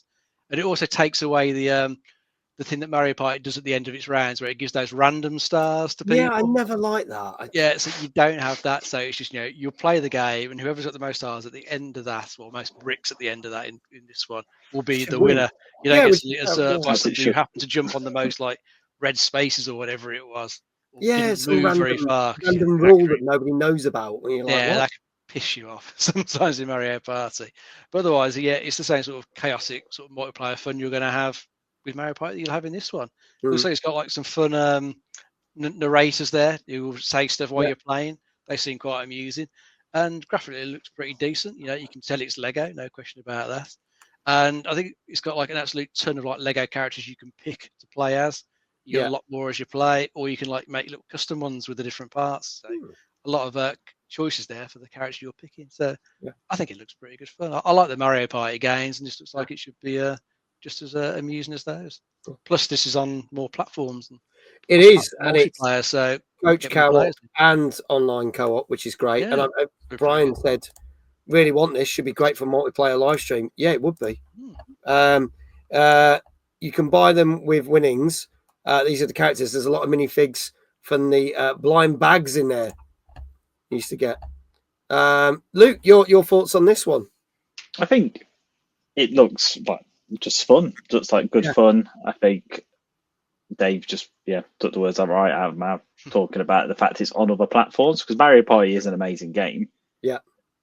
But you can only play it on the Switch, and there's always usually there's a weaker sort of an imitation on other platforms, but this actually feels like they're putting thought and choosing things like what are the problems with Mario Party, what annoys players, like you were just talking about the start, like random star giving, the lack of choice, because when you're playing with your friends and you potentially got a limited time, you want to choose a fun experience. If you don't like something, you don't want to be forced into it. So I think it just, visually as well, it's just so like in your face and so like bright and vibrant, which is kind of what you want from that sort of game. And it's given like Buzz vibes, if everyone remembers Buzz on the PS2. And it had that sort of like game showy type, we're gonna, and it had those sort of similar elements of like just a bit wacky.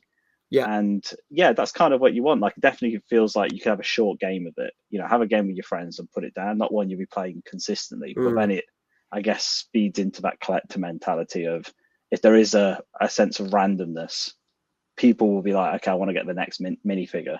It's going to keep you playing.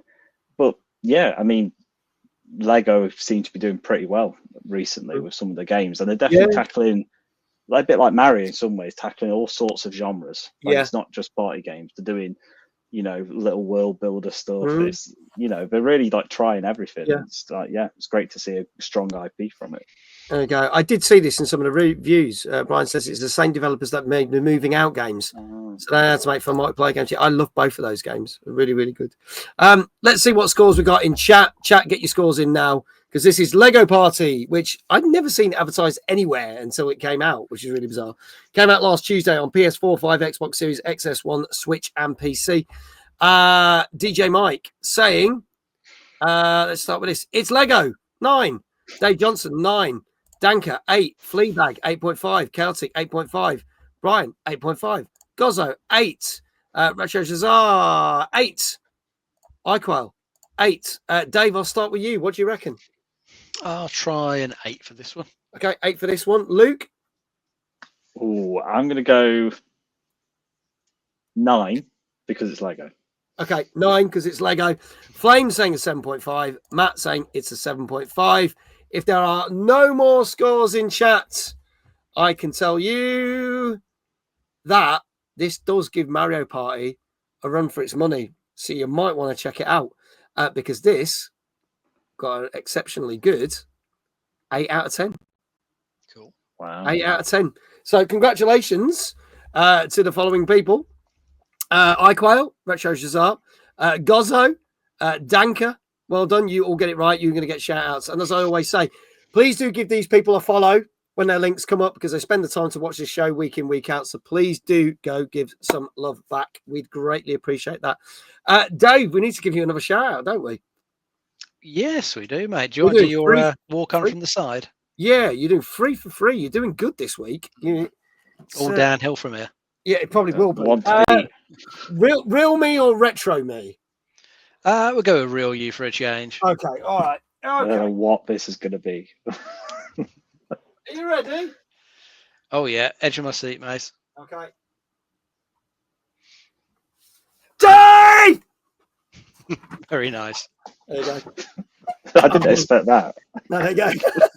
The thing is, I actually walked from one end of the room to the other to do that. That's the hilarious thing with it. This is a bit of cardio. People can't see that bit. But it's a 5-second walk.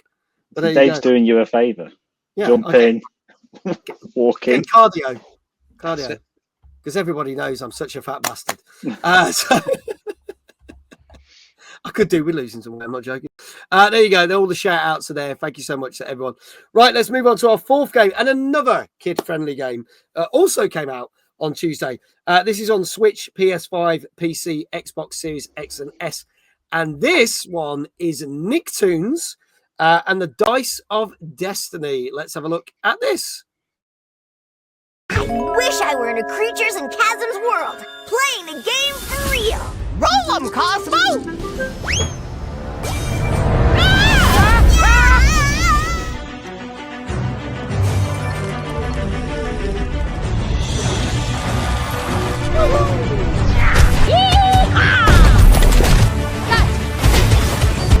Look out!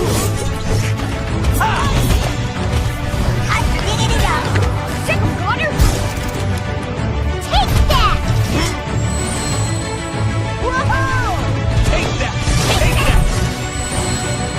Hey, Crimson Jin! Oh, a fan! We can do this the easy way or the hard shell way, but you're giving us that die of power.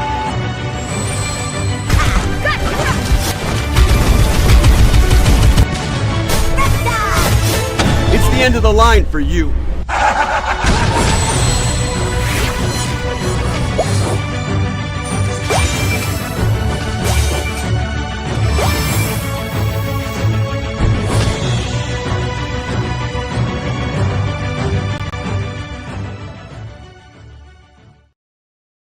There you go. So that is Nicktoon and the Dice of Destiny. It's almost like if Cult of the Lamb was for kids in some way from what I've seen there. Yeah, I could see maybe with the style of graphics it's gone for there. Yeah.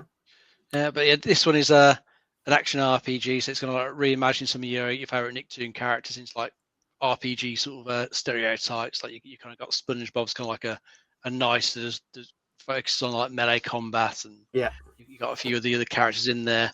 And the reason they're all together is there's some dice artifact that's caused them like rip in space and time, and it's caused all the different Nicktoon universes to merge into one. So all the characters are trying to defeat the guardians of these dices of power, so they can restore everything to its natural order and go back to their own individual worlds. Looks all right from what I can tell. Well, I did see one reviewer say that it could get a little bit repetitive. It wasn't particularly challenging.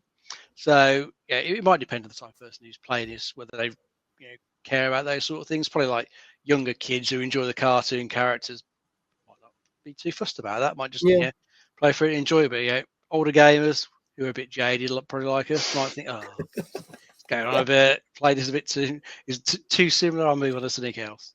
Yeah. So it's I think the enjoyment's probably going to depend on the person, but I think graphic wise it looks pretty decent. Yeah, characters look good. It's got the voice actors in there as well, which is always good with this sort of stuff. Looks like it's an all right mashup of the Nicktoons characters. Okay, all right, Luke, your thoughts on this one? I'm just trying to work out who it's for, because you're saying like for kids, but I don't know. Do they still make Rugrats and? They do still churn out the odd thing. Still going, isn't it? Get SpongeBob movies every so often. Well, yeah, SpongeBob and Turtles. I guess they're still doing those. It seems like I don't know. There was just something about it. Maybe it's the art style, like the cutesy, how to change the characters, and just something. I don't know. For me, it feel a little bit cheap, and that sort of even the trailer, like when you had the two fairies at the end, you were just so static. So I don't know. Like someone said something about the studio Game Mill. Yeah, I said, and I don't know if that's like. I see the quality, so I'm assuming it's not. So they've not got a good track record. Very much of a budget for it. So static portraits of the characters, but at least they've got some voice actors in there. Yeah, I think that's the big thing, isn't it? That's what people want is voice acting. I mean, you can't criticize graphics, right? Because it could be an amazing game. Like graphics don't make the game.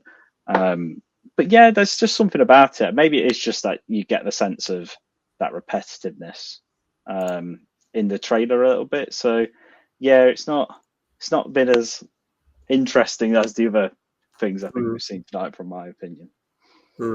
Okay, let's see what scores we've got for this. Danker's coming in with a 7. Goza also saying a 7. Iquel saying a 6. Brian saying a 6.5. Dave Johnson 6. So it's all kind of middling around there. We'll start with you, Luke. What do you reckon? Chat, get your scores in. I'm going to be a bit harsher. I'm thinking 5.5. I'm going to go the lowest so far. I think it's doing so well with my scores, so it's clearly going to be the right answer. But yeah, that's what I'm feeling. Okay, 5.5 from Luke. Retro Cesar says 7. Flame says 7.5. Dave, what say you? I'll try a 6.5. Right, 6.5. 6.5. Dave Johnson says, first YouTube video I have found for this game was titled Nicktoons and Dice Destiny Review. We suffered so you don't have to. So don't hold out much hope. Matt, utter pants, 6.5. Well, folks, this is your last chance. This is Nicktoons and the Dice to Destiny, which came out last Tuesday on Switch, PS5, PC, and Xbox Series X and S. And if there are no more scores in chat, I can tell you this probably did better than some people thought, because this got a 7 out of 10. Wow. There you go. So, as Dave said, yes, he's scuppered himself now. So, I told you. Yeah, he'd done well. There you go. I think, if I got it right, Danker and Gozzo might be 4 for 4, I think. And there's a couple of people who've done quite well. So there you go. But that was a 7 out of 10. Well done to all you lot. Well done to Retro Cesar over on YouTube. Welcome to Gozzo. Welcome to Danker also on YouTube. There you go. Well done, everyone, for getting that right. Let's move on very swiftly to another news story now. This is something that Brian brought up. So, Game Pass Ultimate, prices are going up. However, certain stockists, especially in the US, right, are basically still selling Game Pass and have said they will commit to selling Game Pass at the old prices. So if you go to any of the American stores, such as GameStop, which is obviously a big American gaming shop, it's basically our equivalent of Game, except we don't have Game over here because it's screwed, but they've got gaming shops over there like that. They will still sell Ultimate for roughly the $20, $19.99 for the vouchers in store. Amazon are still selling the vouchers for the correct price, both over in various countries. American stores such as Target, Walmart, etc., are basically still selling it. And you can actually, because this is one of the rules that's always been the same, you can actually stack up to 3 years of Game Pass free. So I'm at 2 years and a quarter. So I've got technically another 9 months that I could get. But also in the UK now, with UK stores, there's not many game stores that are doing that. But certain websites, CD Keys, which changed its name recently, hasn't it? Loaded now. Loaded, thank you. I knew it changed their name. Loaded, you can get, as Brian stated, you can still get them on there. A lot of these stores have stated that they will continue to do this. Now, is it because they're selling it at a loss? No. Why are they doing it? Because a lot of them have got ridiculous amounts of stock that they've had for years, so they can afford to continue doing it because they bought it in for cheaper than what they're selling it for anyway. So they do have quite vast quantities of these Game Pass cards, especially in the US. So my question is not, is this a great thing that they're doing? Because clearly actually it is, but how long do we think it will last? While stocks last. Yeah, they're going to have how a certain long will number of that be? cards. Oh God, I know. Give it, I don't know, 6 months, a year, maybe. It depends how many people rush out and try and buy like 3 years worth of cards off them. Then they might run out a little bit quicker. But yeah, 6 months to a year, I would guess. No, knowing the American market and knowing the English market, if anyone goes, don't panic, there's not a crisis, people are going to run out and buy shit. So you could find that this all goes very, very quickly, possibly. Or the fact that a lot of people have boycotted it, cancelled subscriptions, means that not as many people are going to buy it. Luke, how long do you reckon Well, I think the 6 months, because also you got to think, as soon as this story dies down, because it will, like ultimately something's going to happen. Either the price is going to stay the same, the price is going to go up. Either one of those two things is going to happen. CD keys or loaders, whatever they're called now, and these other retailers will still have that stock of keys. Yeah. So it might not be as expensive as it is to buy from Microsoft, but it probably will go up a little bit because I think that's all people care about, right? Is that it is cheaper. Like if it is cheaper to buy from these retailers, people are just going to do that. And I've done this. I've used CD keys loads of times. You need Microsoft Office or something like that. You just, rather than pay 90 quid, you spend your £8. So I think it's probably going to be, days on it there, 6 months. You'll probably see an increase on it because for them, what sense does it make to sell it too cheap? But like you said, they've probably got hundreds of thousands of codes like just there. So it doesn't really, like for them, this is just a perfect storm, right? Of just we're going to look good without even trying because we're already cheaper than Game Pass. We're already the cheapest place to get it, and now we're even cheaper than at the same price. So they're making probably the same amount of money with very little effort. So I think it's fair play to them. I wonder when, like I said, I think when it dies down, there'll probably be a little increase, and we'll start seeing. I think the shame for the UK is just like we don't have these opportunities as much because we haven't got stores. Like we haven't really got game anymore. Like 6 months. If you want to go get them now. Is my recommendation. I'm not saying panic buy because for fuck's sake, it'll be like all that petrol shit all over again. But panic buy Xbox Game Pass. Yeah. Oh, we can't get it. But it's worth checking out if you still want to get it and stack it up because you can stack up to 3 years of Game Pass in advance. So if you want to do it, go get it now while it's still at the old prices. Yeah, that just on that though, that makes it even crazier about the price increase because if you can stack it. Like they're not going to get that money off you in that year. You know what I mean? Like they won't get that money off you in 3 years if you did the 3 years. You see what? It's so strange. Yeah, it makes weird. No sense. They're selling themselves short. There you go. And still, we will talk a little bit more Microsoft.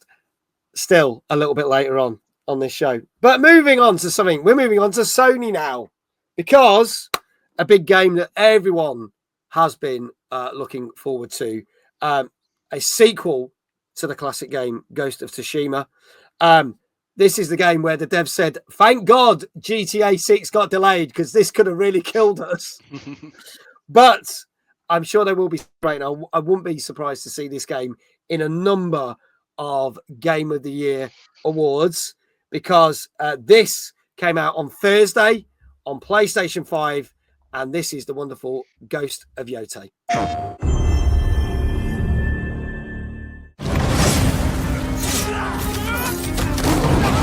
will find every last member of the Yotei 6, and I will bring you peace. I swear it.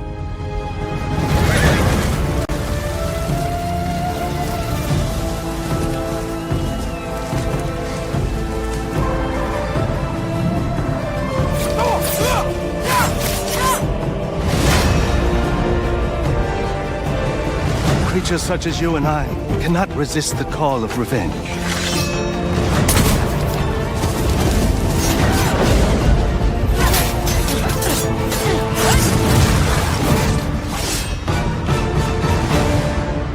I found something new to live for.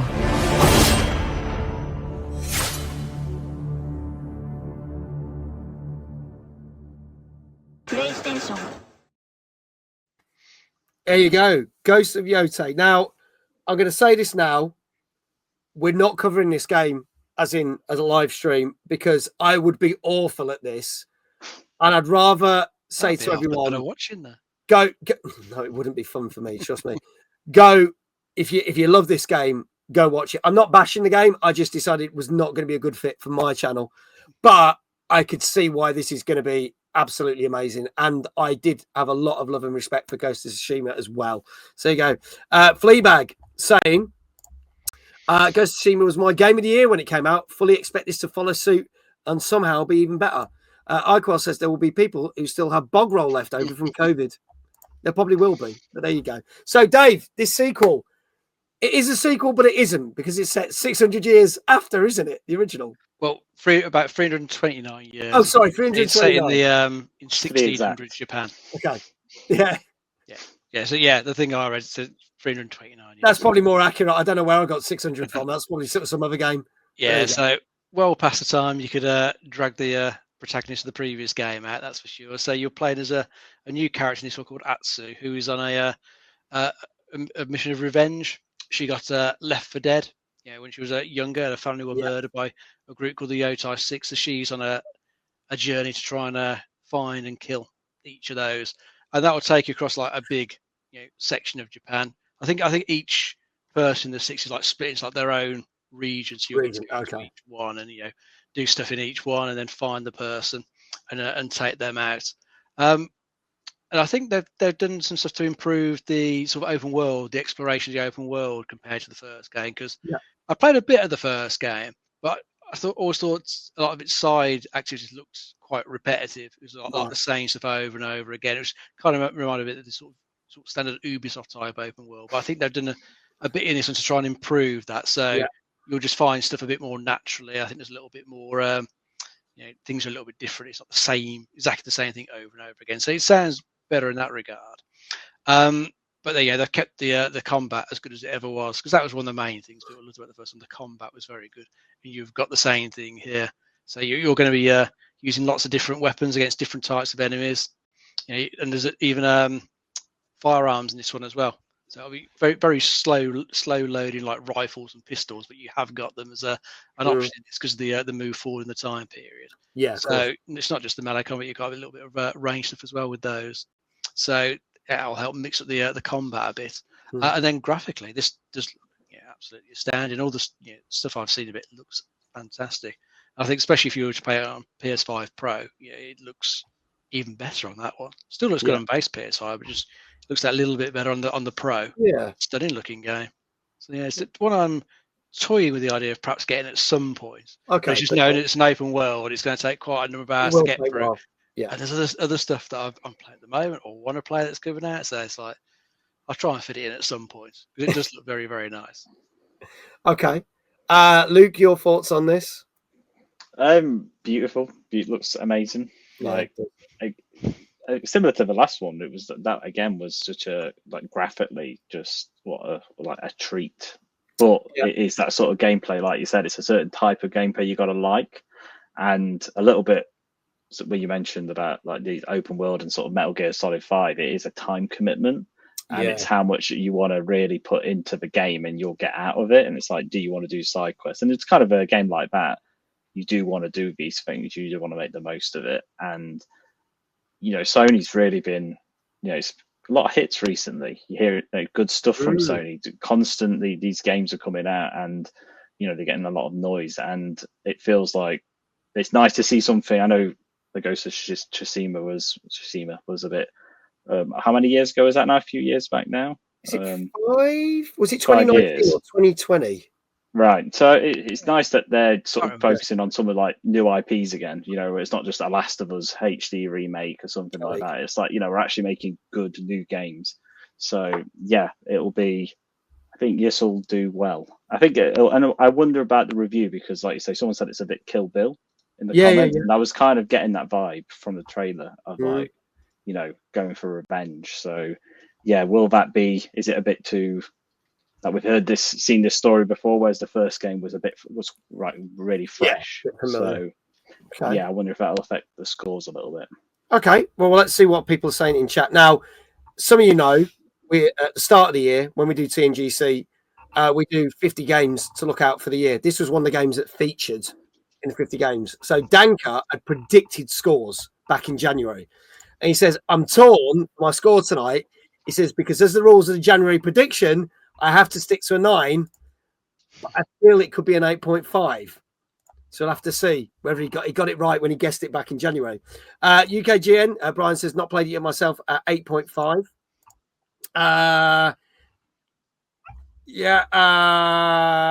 One-handed gamer, good evening. 9 out of 10. Gozzo, 8.5.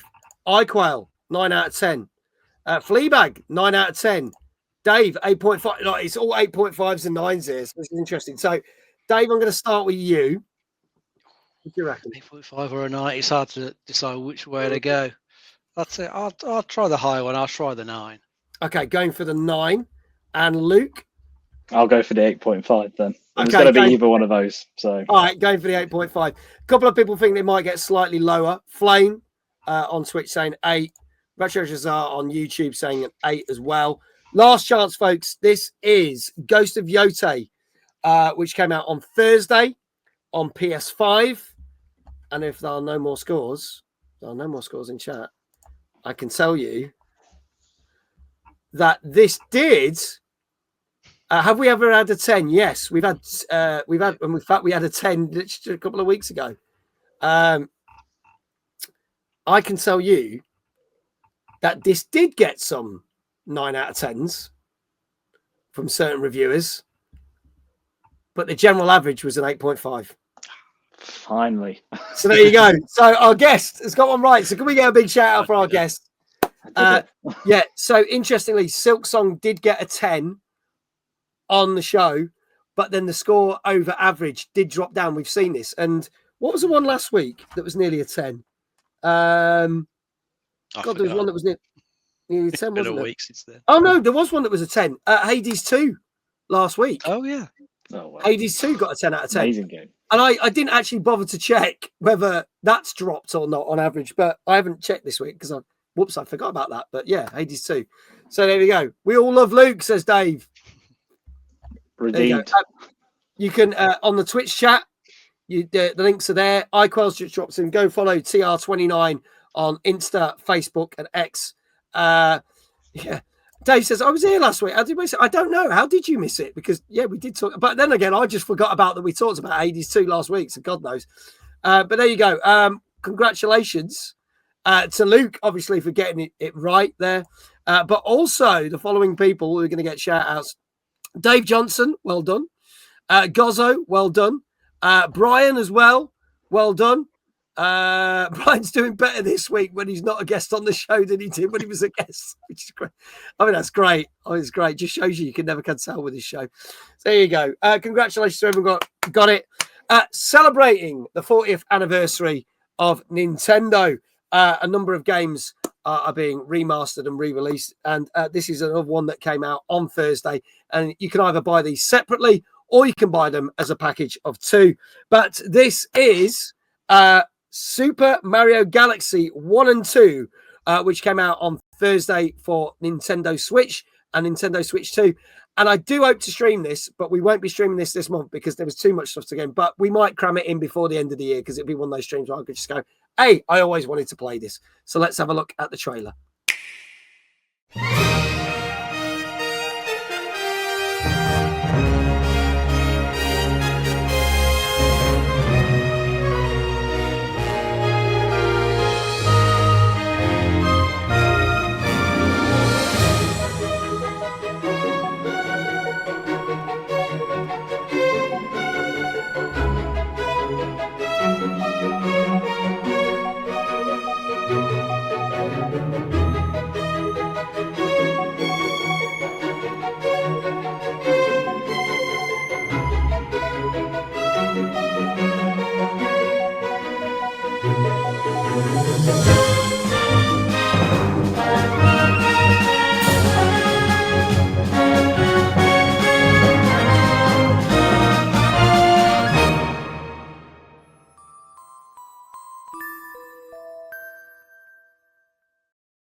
There you go. So that is Super Mario Galaxy 1 and 2, which is now out on Switch and Switch 2 to commemorate 40 years of Mario. So, Dave, tell us, for anyone who's not familiar with these two games, like me, because I've never played these ones, because I didn't have the console that this was on. Tell us what this one's all about. Yeah, these were originally out on the Wii a number of years ago, and are considered classics in the Mario series. Now, I only ever played the first one back on the Wii. And then I did play it when it was released on the Switch a couple of years ago as part of the 3D All Stars pack. There you go. Yeah. But it's a bit of a shame that version, because I've got that pack, Yeah, that was out in like a limited run. You can't buy that anymore. Don't know why they did that, but they decided to make it limited. But annoyingly, that version doesn't get any sort of upgrades like this one does. Because if you buy this one and play on the Switch 2, you get higher resolutions in there. So for me to get that, I just have to buy the damn thing again, which is annoying. But what can you do? But as you say, you can buy them separately, which is good. So I might be tempted to get Mario Galaxy 2 at some point because I've never played that one. Yeah.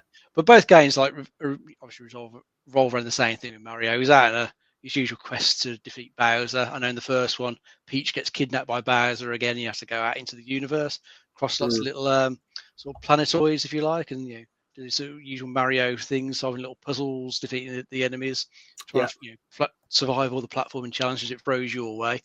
And in the second one, it adds in Yoshi as well, so you get to ride around on Yoshi and use his abilities to help get you through. And you can also bring in a second player who can help you collect some of the little sort of star fragments around. I think fire them at enemies as well to stun them. So you got a little bit of sort of two-player stuff you can do there. And these particular versions, they're adding new graphical updates in there for the Switch 2. Both Switch and Switch 2 run a lot better than they originally did. So I think it's like 60 frames a second they're going to run, so it'll be nice and smooth gameplay wise. And they're also adding in some extra storybook chapters, because there were bits in the game where Rosalina would read from a storybook, adding a little bit more there to sort of enhance some of the lore. And then they're also putting an assist mode to help players who might struggle with some of the platforming, which I think sounds quite handy actually, because it gives you a bit of extra life, and also if you fall off ledges, it pulls you straight back up, so you can just carry on. I quite like the sound of that, so I might actually get through them, because I think I can remember getting to some bits originally in Mario Galaxy where the platform was just getting too bloody much for me. I just couldn't do it. Some bits were fine, but some bits were just getting absurdly tricky. So that might be quite useful for me. I might actually get through it. So I'm definitely tempted to get these, but much like the previous game, much as I'd like to get that, too many other sudden things. Too much stuff. Need more time. Yeah, I need to the lottery and just retire, then I could play all these games and get free. I know. It's mad. As I said, we ummed and ahed about actually doing a stream for this. And we're just like, we can't fit it in. So I think when we get to the lull in December, where there's not many new games coming out, I will probably just chuck a bonus stream of this in before we start all the Christmas stuff, because I do really want to play these, because I've never got to play them. So, but unfortunately, we just can't cover it this month, I'm afraid. Sorry, folks.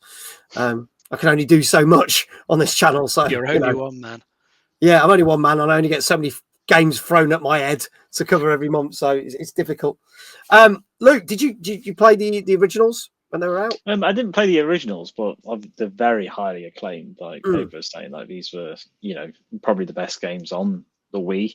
Yes. And there was that confusion at the time when they did the Super Mario anniversary collection. Like, why wasn't Galaxy 2 included? Yeah. Because if they could make Galaxy work, where was 2? Because it's all the same console. Essentially, a Wii's just a more powerful GameCube. So it's like, where is it?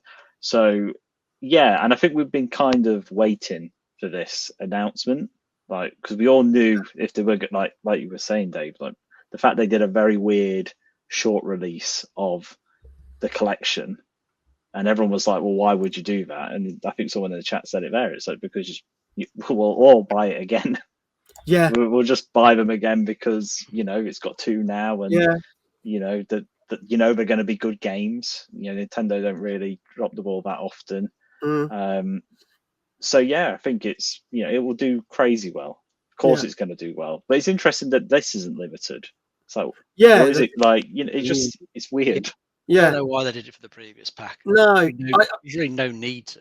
Yeah, I will say the people that have got obviously with the pack that did come, and they're a bit like, bit disappointed that the second one. At least you've got the option that if you think, well, I'll keep that because I've already got that, you can just buy the second one separately, digitally.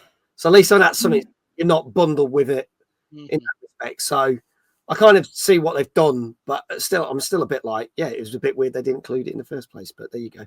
Danka came up with a suggestion saying it might be good to do it for the night before the Game Awards start. Yeah, because we do a stream for the Game Awards, and then we have to do the Game Awards stream, which is like from past midnight till 4 a.m. So might be good to go in Mario to keep me awake. So that sounds like a good idea if we can't fit it in November. So we'll see what happens.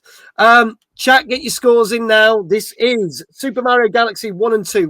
We are reviewing this as a whole because there's a package for Switch and Switch 2, which came out last Thursday. Dave Johnson saying an 8.5. Danker saying a 9. Gozzo saying a 9. Get your scores in now. Retro Shazar saying an 8. Flame saying 8.5. Luke, I'll start with you. What do you reckon? I'm going to go a bit low, only because of that reasoning we were just discussing about. Yeah. You know, it could have come out earlier. It's another repackage of a set of games. I'm going to say probably a 7.5. They're going to be amazing. I know these are very highly rated games, but yeah, I'm thinking, yeah, we've been here before kind of thing. Okay, yeah. So, okay, 7.5 from Luke. Dave, what do you reckon to this one? I'm going to go for, I think I'll try an 8.5. 8.5, okay. Quite a lot of people going for 8.5. Brian saying probably a 9, but then Fleabag and iQuell both agreeing with you, Dave, saying 8.5. Your last chance, folks. Super Mario Galaxy 1 and 2 on Switch and Switch 2. And if there are no more other guesses in chat, I find this a little bit odd because I'm kind of where Danker was, that I would have thought that Ghost of Yotei would get a 9 out of 10, and he got an 8.5. But then this collection got a 9 out of 10. So I know they're great games, but I was kind of a bit like, I'm quite surprised by that. iQuell said the price point might knock it down a bit. It didn't. It got a 9 out of 10 on average. So there you go. There you go. There you go. So you already had 2 games which were highly rated, though, right? So yeah, you're sort of basically going, here's 2 9s in one package. Yeah, there you go. See, and interestingly, Computer Club Matt came in a bit late and was like, it's going to be a 7.5, and went, oh no, it's a 9. So I think it surprised Matt there. But well done to everyone who got a 9. Brian got a 9 there. Who else got a 9? Gozzo and Danker. So they're doing very well. They're doing very well. We're going to swiftly move on because we haven't got long. So I'm going to just skim this story, and then we're going to get to the last couple of games. So with everything going on with Xbox and Microsoft this week, Microsoft have still said that they are committed to making hardware for the next gen, because there was rumors they were going to stop doing that, right? But there's a couple of factors that I want to bring into here, which I find that's interesting. They have put up the prices of their consoles twice this year. Twice, okay? Then we've got the whole Game Pass malarkey that's happened this week. And then obviously next week, I think, if it's back end of next week, we get the new Rogue Ally X and the Rogue Ally consoles, handheld consoles, which the one is nearly like 800 quid, I think. It's about 800 quid, isn't it? It's really expensive. That's right. Yeah, really expensive. And it's not actually a proper Microsoft product because it's made... No, it's third party. AMD. Yeah, AMD, which ironically we are sponsored by. So thank you to them. Not that they're giving me a Rogue Ally, I wish. That would have been amazing. But, you know, I can't see those doing well because they're so expensive. I find really expensive compared to a Switch 2 or a Steam Deck, because some people are saying you can get a Steam Deck for 200 quid these days. So I'm a bit like, but talking of stuff, no, I lied there. It's not AMD. It's Asus. It'll be AMD chip inside. Yes. So Asus, right, are doing the Rogue Ally and everything. But the reason they've said they are committed and people think that they are committed is because they have done a new strategic agreement with AMD for the next Xbox console. Sorry, I'm getting my notes mixed up because I'm just glancing. So,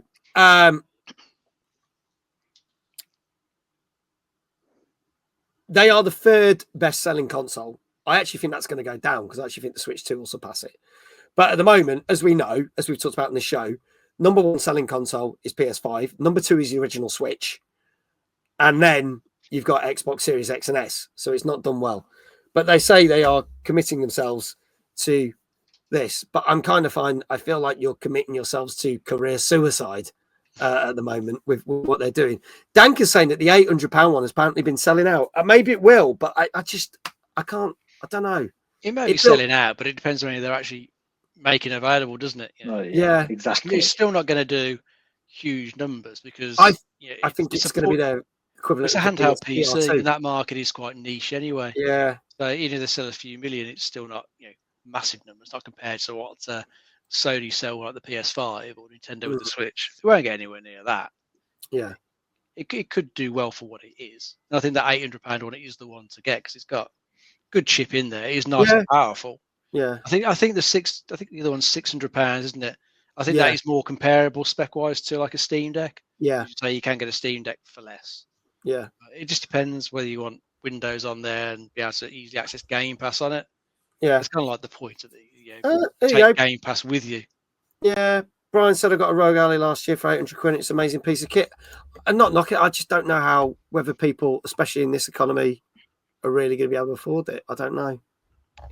But we'll see. Yeah, I think the same thing you were saying. If people are raging about the Game Pass price, we're talking what £200-300 a year. Yeah, and then we're talking about the console only being 800. Yeah, or, it's a bit more of a, who's it servicing? Like Dave said, it could be they made a small amount of units. Yeah, strange.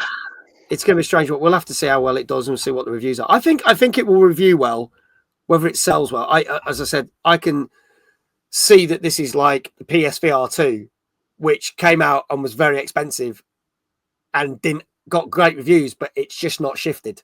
It's been a failure for Sony, and I've got a horrible feeling this is might go the same way, especially with the backlash with Microsoft. Hopefully, the Black Friday sales will kick it down a bit. Sometimes yes, sometimes no, especially with new tech that comes out. You tend to find that they're very marginal. Sometimes you get some really good deals, but I don't think the fact they're releasing it so close to that period of time, I mean, you might be like 40, 50 quid. Well, the way console pricing goes, probably put it up for Black Friday. Yeah. For that price point, I'd rather much get a Steam Deck for under 600 quid. There you go. Only for that price point, you get a PS5 and a Switch. You probably could. Not Switch 2. I don't know if you get a Switch. But you get a Switch, yeah. Yeah. Yeah, just like comparably, it's just a lot of money, isn't it? And I think like what you're saying is after the press for all the Game Pass stuff, which is kind of admitting that that's where the money is, and then to sort of go, but we're committed to consoles. It's like you kind of been saying the opposite for the last few years. Yeah, like Game Pass is where it's at. Yeah, it's almost like they've gone, shit, we fucked up with Game Pass, so we need something to make it sound like we're still in the running. Maybe I don't. We'll see. Let's swiftly move on. We're going to have to hammer through these. I'm going to do both of these. Dave was like, maybe we should skip the last one, but I'm going to hammer through these. So we're going to do this nice and quick. This is our next game. This came out on Friday. This is the one that I know Dave Johnson is very excited for. But this is the new Digimon story game. This is Time Stranger, which came out on PS5, Xbox Series X, and PC. Let's have a look at the trailer for this one. Peggy 12. Agent, your mission is to find the cause of these anomalies.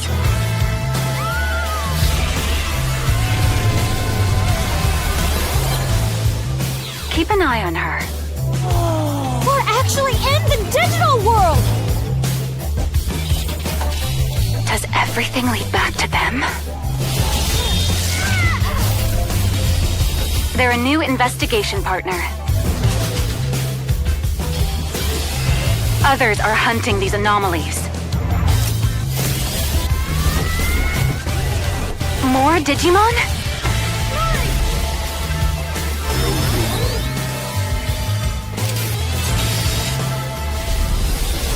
Agent, we need you. You must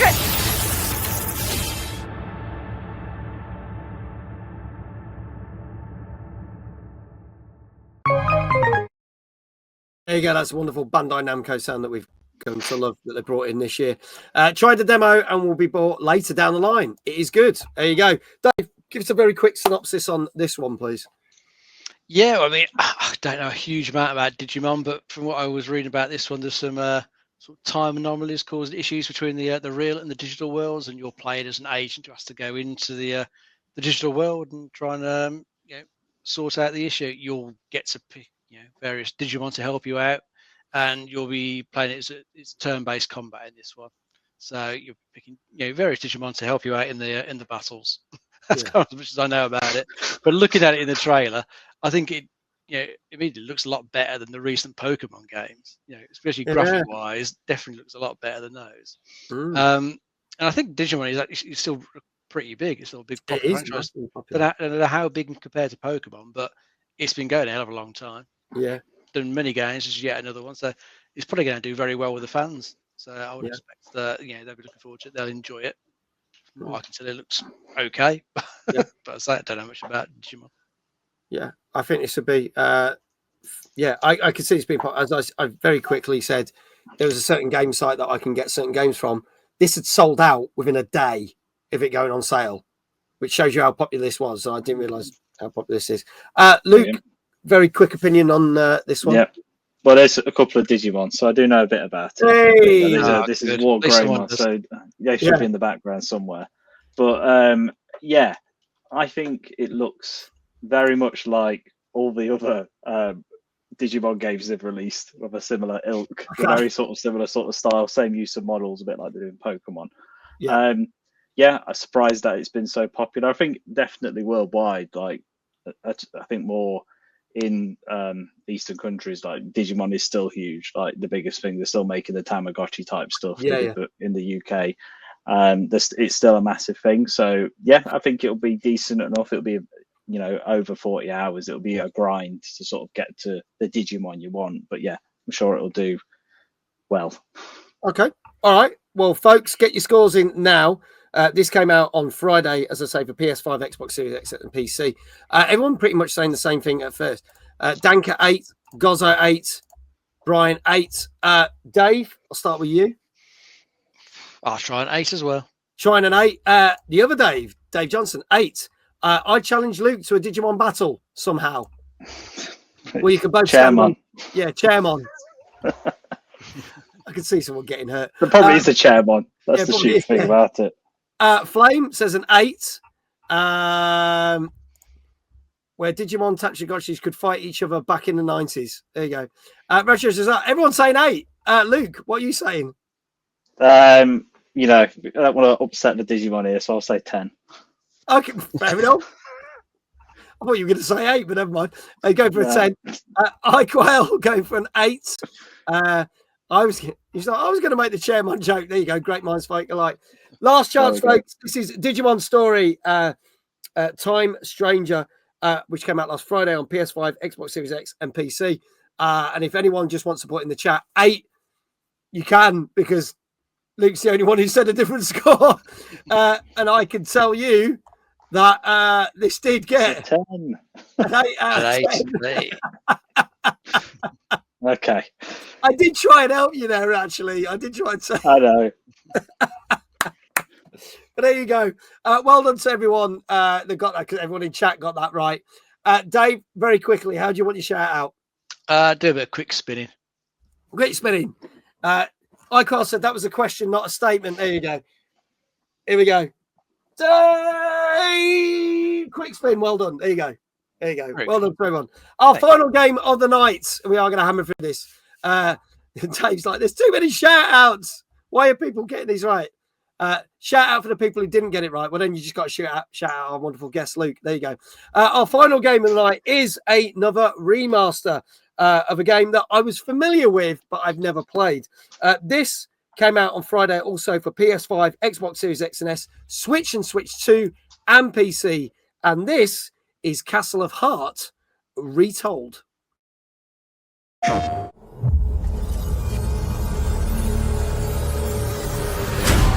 The legend speaks of a servant of the Black God who cursed a noble warrior into stone and imprisoned the last priestess of the goddess Makash. But now, the warrior's heart beats anew, doomed to crumble with every step. He will break through the sorcerer's legions to reach the very heart of evil. He will cross ancient swamps where old magic lingers, and roam frozen peaks teeming with foul monsters, skilled with sword, mace, spear, and arcane arms. The righteous warrior shall not be stopped in his quest to defeat the evil, to shatter the curse, to save the last priestess. Save me.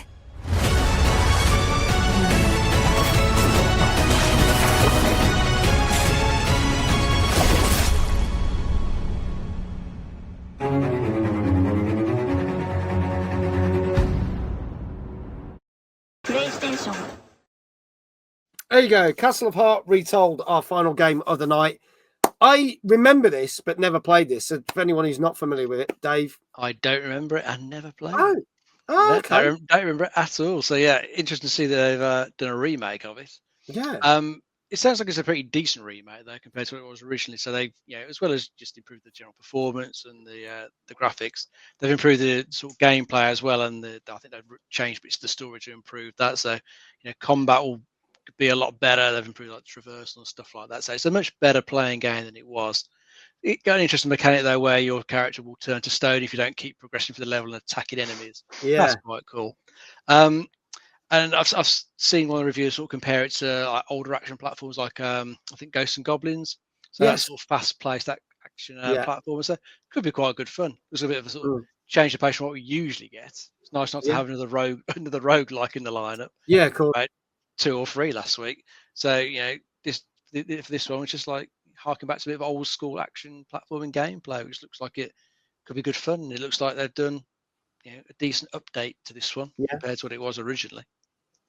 Yeah. Luke, your thoughts? Similar. It reminds me of Castlevania. Those older classic side-scrolling sort of games. I think it. At first, I wasn't sure about the trailer. I was like, "What is this game?" And then, when it got into the gameplay, I was like, "Actually, it looks pretty good." And I think, the element of that sort of time aspect to it. So the quicker you are, the better you're going to be towards the end when you get to the boss fights where it really counts. So I think, it's just something, like you say, it felt, even though it's a remake, it felt fresh. There's a lot of the same stuff coming out. So I think it'll probably be quite a good game to pick up, play for a little bit. Yeah. Okay, let's see what the chat's saying. Dave says this game doesn't have enough chairs in it or Digimon, so it's a 6 out of 10. Danker says, I'm really not sure about this game, 5.5. Well, chat, get your scores in now. As I say, this is Castle of Heart Retold, which came out on Friday on PS5, Xbox Series X and S, Switch 2 and PC. Brian's saying 7 out of 10, so we've got quite varied scores. Luke, what do you reckon? I think a 6. I think it does look good, but I think, remake, is it going to be that interesting? How difficult is it? All of that could be a factor. So, I think a 6. Okay, going for a 6. Flame saying a 7.5. Fleabag saying a 7. Dave, what say you? I think I'll try the safe 7 for this one. Safe 7 for this as well. Retro Shazar also over on YouTube is saying the same thing, going for a 7. Gozzo says 6, I guess. I think this is it's thrown people on this one. People are really not sure what to make of this, which is interesting. If there are no more guesses, folks, because obviously I want to wrap up the show because I'm running a little bit late. I can tell you that the original game didn't get great reviews because it was quite clanky. And they have improved a number of things with this version of the game. However, it has massively divided people with the scores. And some people say, they've done a good job. It's quite good. And some people say they've basically just polished a turd. And therefore, the average score for this is a 5 out of 10. Oh. It's very, very mixed reviews. Very mixed reviews. I don't know whether that will change over the period of time. It'll be interesting to see if that changes. And we talk about that as we have done with some games where the average score does change. But it's basically just very average. So there you go. 5 out of 10. Closest person to that was Danker with a 5.5, but no one actually guessed that right. So there you go. So we ended on a bit of a one. But I did want to. I thought it was an interesting one to cover, so that's why I kind of wanted to cover it. But I actually think it looks good. I would give it a try. Pick it up in a sale. It's a sale game, that on the sale game on the Switch store, 99p or something. You're like, yeah, sure. Yeah, I would say it's a Game Pass game, but no one's got a fucking subscription to Game Pass anymore. Yeah. So there you go. Now, obviously we ran late. I was going to say to Luke, give us a little sneak thing, right? Because obviously, if you want Luke's details for TR29, the event on Saturday has sold out, but you can follow all the socials. Give us a little tease because you've already started planning next year's event. So give us a little tease of what we could expect. So people, when they're ready to get tickets for TR30. Yes. Okay. So TR30. We're working close with Daryl, who you've had on the show before. Who did the Making of Tomb Raider book. Maybe he's got another book out. Maybe we'll talk about that at TR30. We've been discussing it together. It's all about bringing everyone back, a bit of a smash sort of like get all the old guests back. So we've had a couple of models now, bring it just everyone. Let's try and get everyone who sort of supported the event back next year to sort of have the ultimate sort of anniversary. And also kind of separately to that, we're going to be fundraising for a Lara Croft statue. There is a statue. We've sort of secured the statue. We just got to get the funds to get it and get it to Derby, basically. So wow, yeah, so that's pretty big. I've not mentioned that before, but there you go, people down there, you guys know. So yeah, and of course I'll help. If Mags wants some Tomb Raider stuff there, we can make it happen again. So there we go. There you go. Yes, because Dave says TR30 times timeless. I knew it. Yeah, we'll talk. We'll talk. We'll get stuff sorted. Carl just said the response I got once from a previous boss where it said you can't polish your turd, but you can roll it in glitter. Yeah. Good way to end the show. It is. What a great way to end the show. Ryan, good evening. Welcome. But unfortunately, we're just about to end the show. Thank you so much to our wonderful guest, Luke, organizer of TR29 and TR30. So keep your eyes peeled for when tickets go on sale for that. I'm sure as soon as Luke tells me, I'll plug it on this show and streams and stuff. So can't wait. He's like, oh no, hope you had a good stream. It was a good stream, mate. Thank you for being here for the last few minutes. Big shout out to Luke. I'm really looking forward to the event on Saturday. Thank you so much for inviting me. Greatly appreciate it.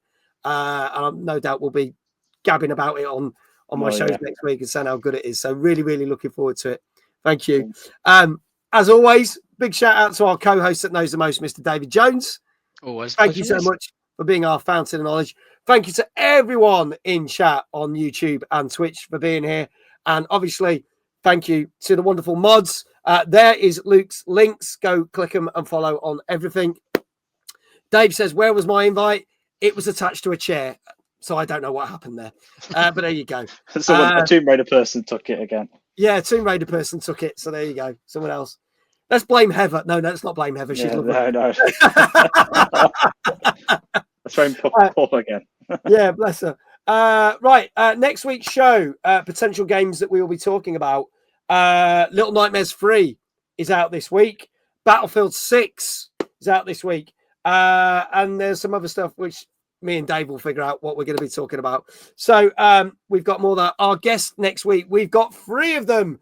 We've got the lads from Unofficial Controller podcast on now. We've had different members of that show as different separate guests, but we've never had all 3 of them on the show together. So we're going to have them there on the show, our guests next week. So tune in for TNGC at 9 p.m. on YouTube and Twitch. We are going to go do a raid on Twitch. Thank you to everyone on YouTube. The stream will just end. Tomorrow night, we are doing a very special 30th anniversary of You Don't Know Jack. If people don't know, the Jackbox game You Don't Know Jack is celebrating 30 years, and we are doing a special stream, and we will be giving copies of the game away. Jackbox have sent me some more prizes. It's going to be great. Tune in at 8:30 on TikTok and Twitch for that. And as promised, because we didn't manage to fit it in, and we talked about it on last week's show, Thursday night stream starting at 9, not 8:30, starting at 9 on Thursday on TikTok. Silent Hill F. I will give my opinion on this because I've been wanting to play this. So Silent Hill F will be playing on Thursday. That's it from us. Thank you so much. Let's see who we can raid. Thank you, Brian. Greatly appreciate it. Thanks for being here, man. it's great to see when guests come back and in the chat. I really appreciate that. So thank you for being here. Let's quickly. I don't want to spend too long doing a raid, but do you know what? I think we could just be really. Let's go with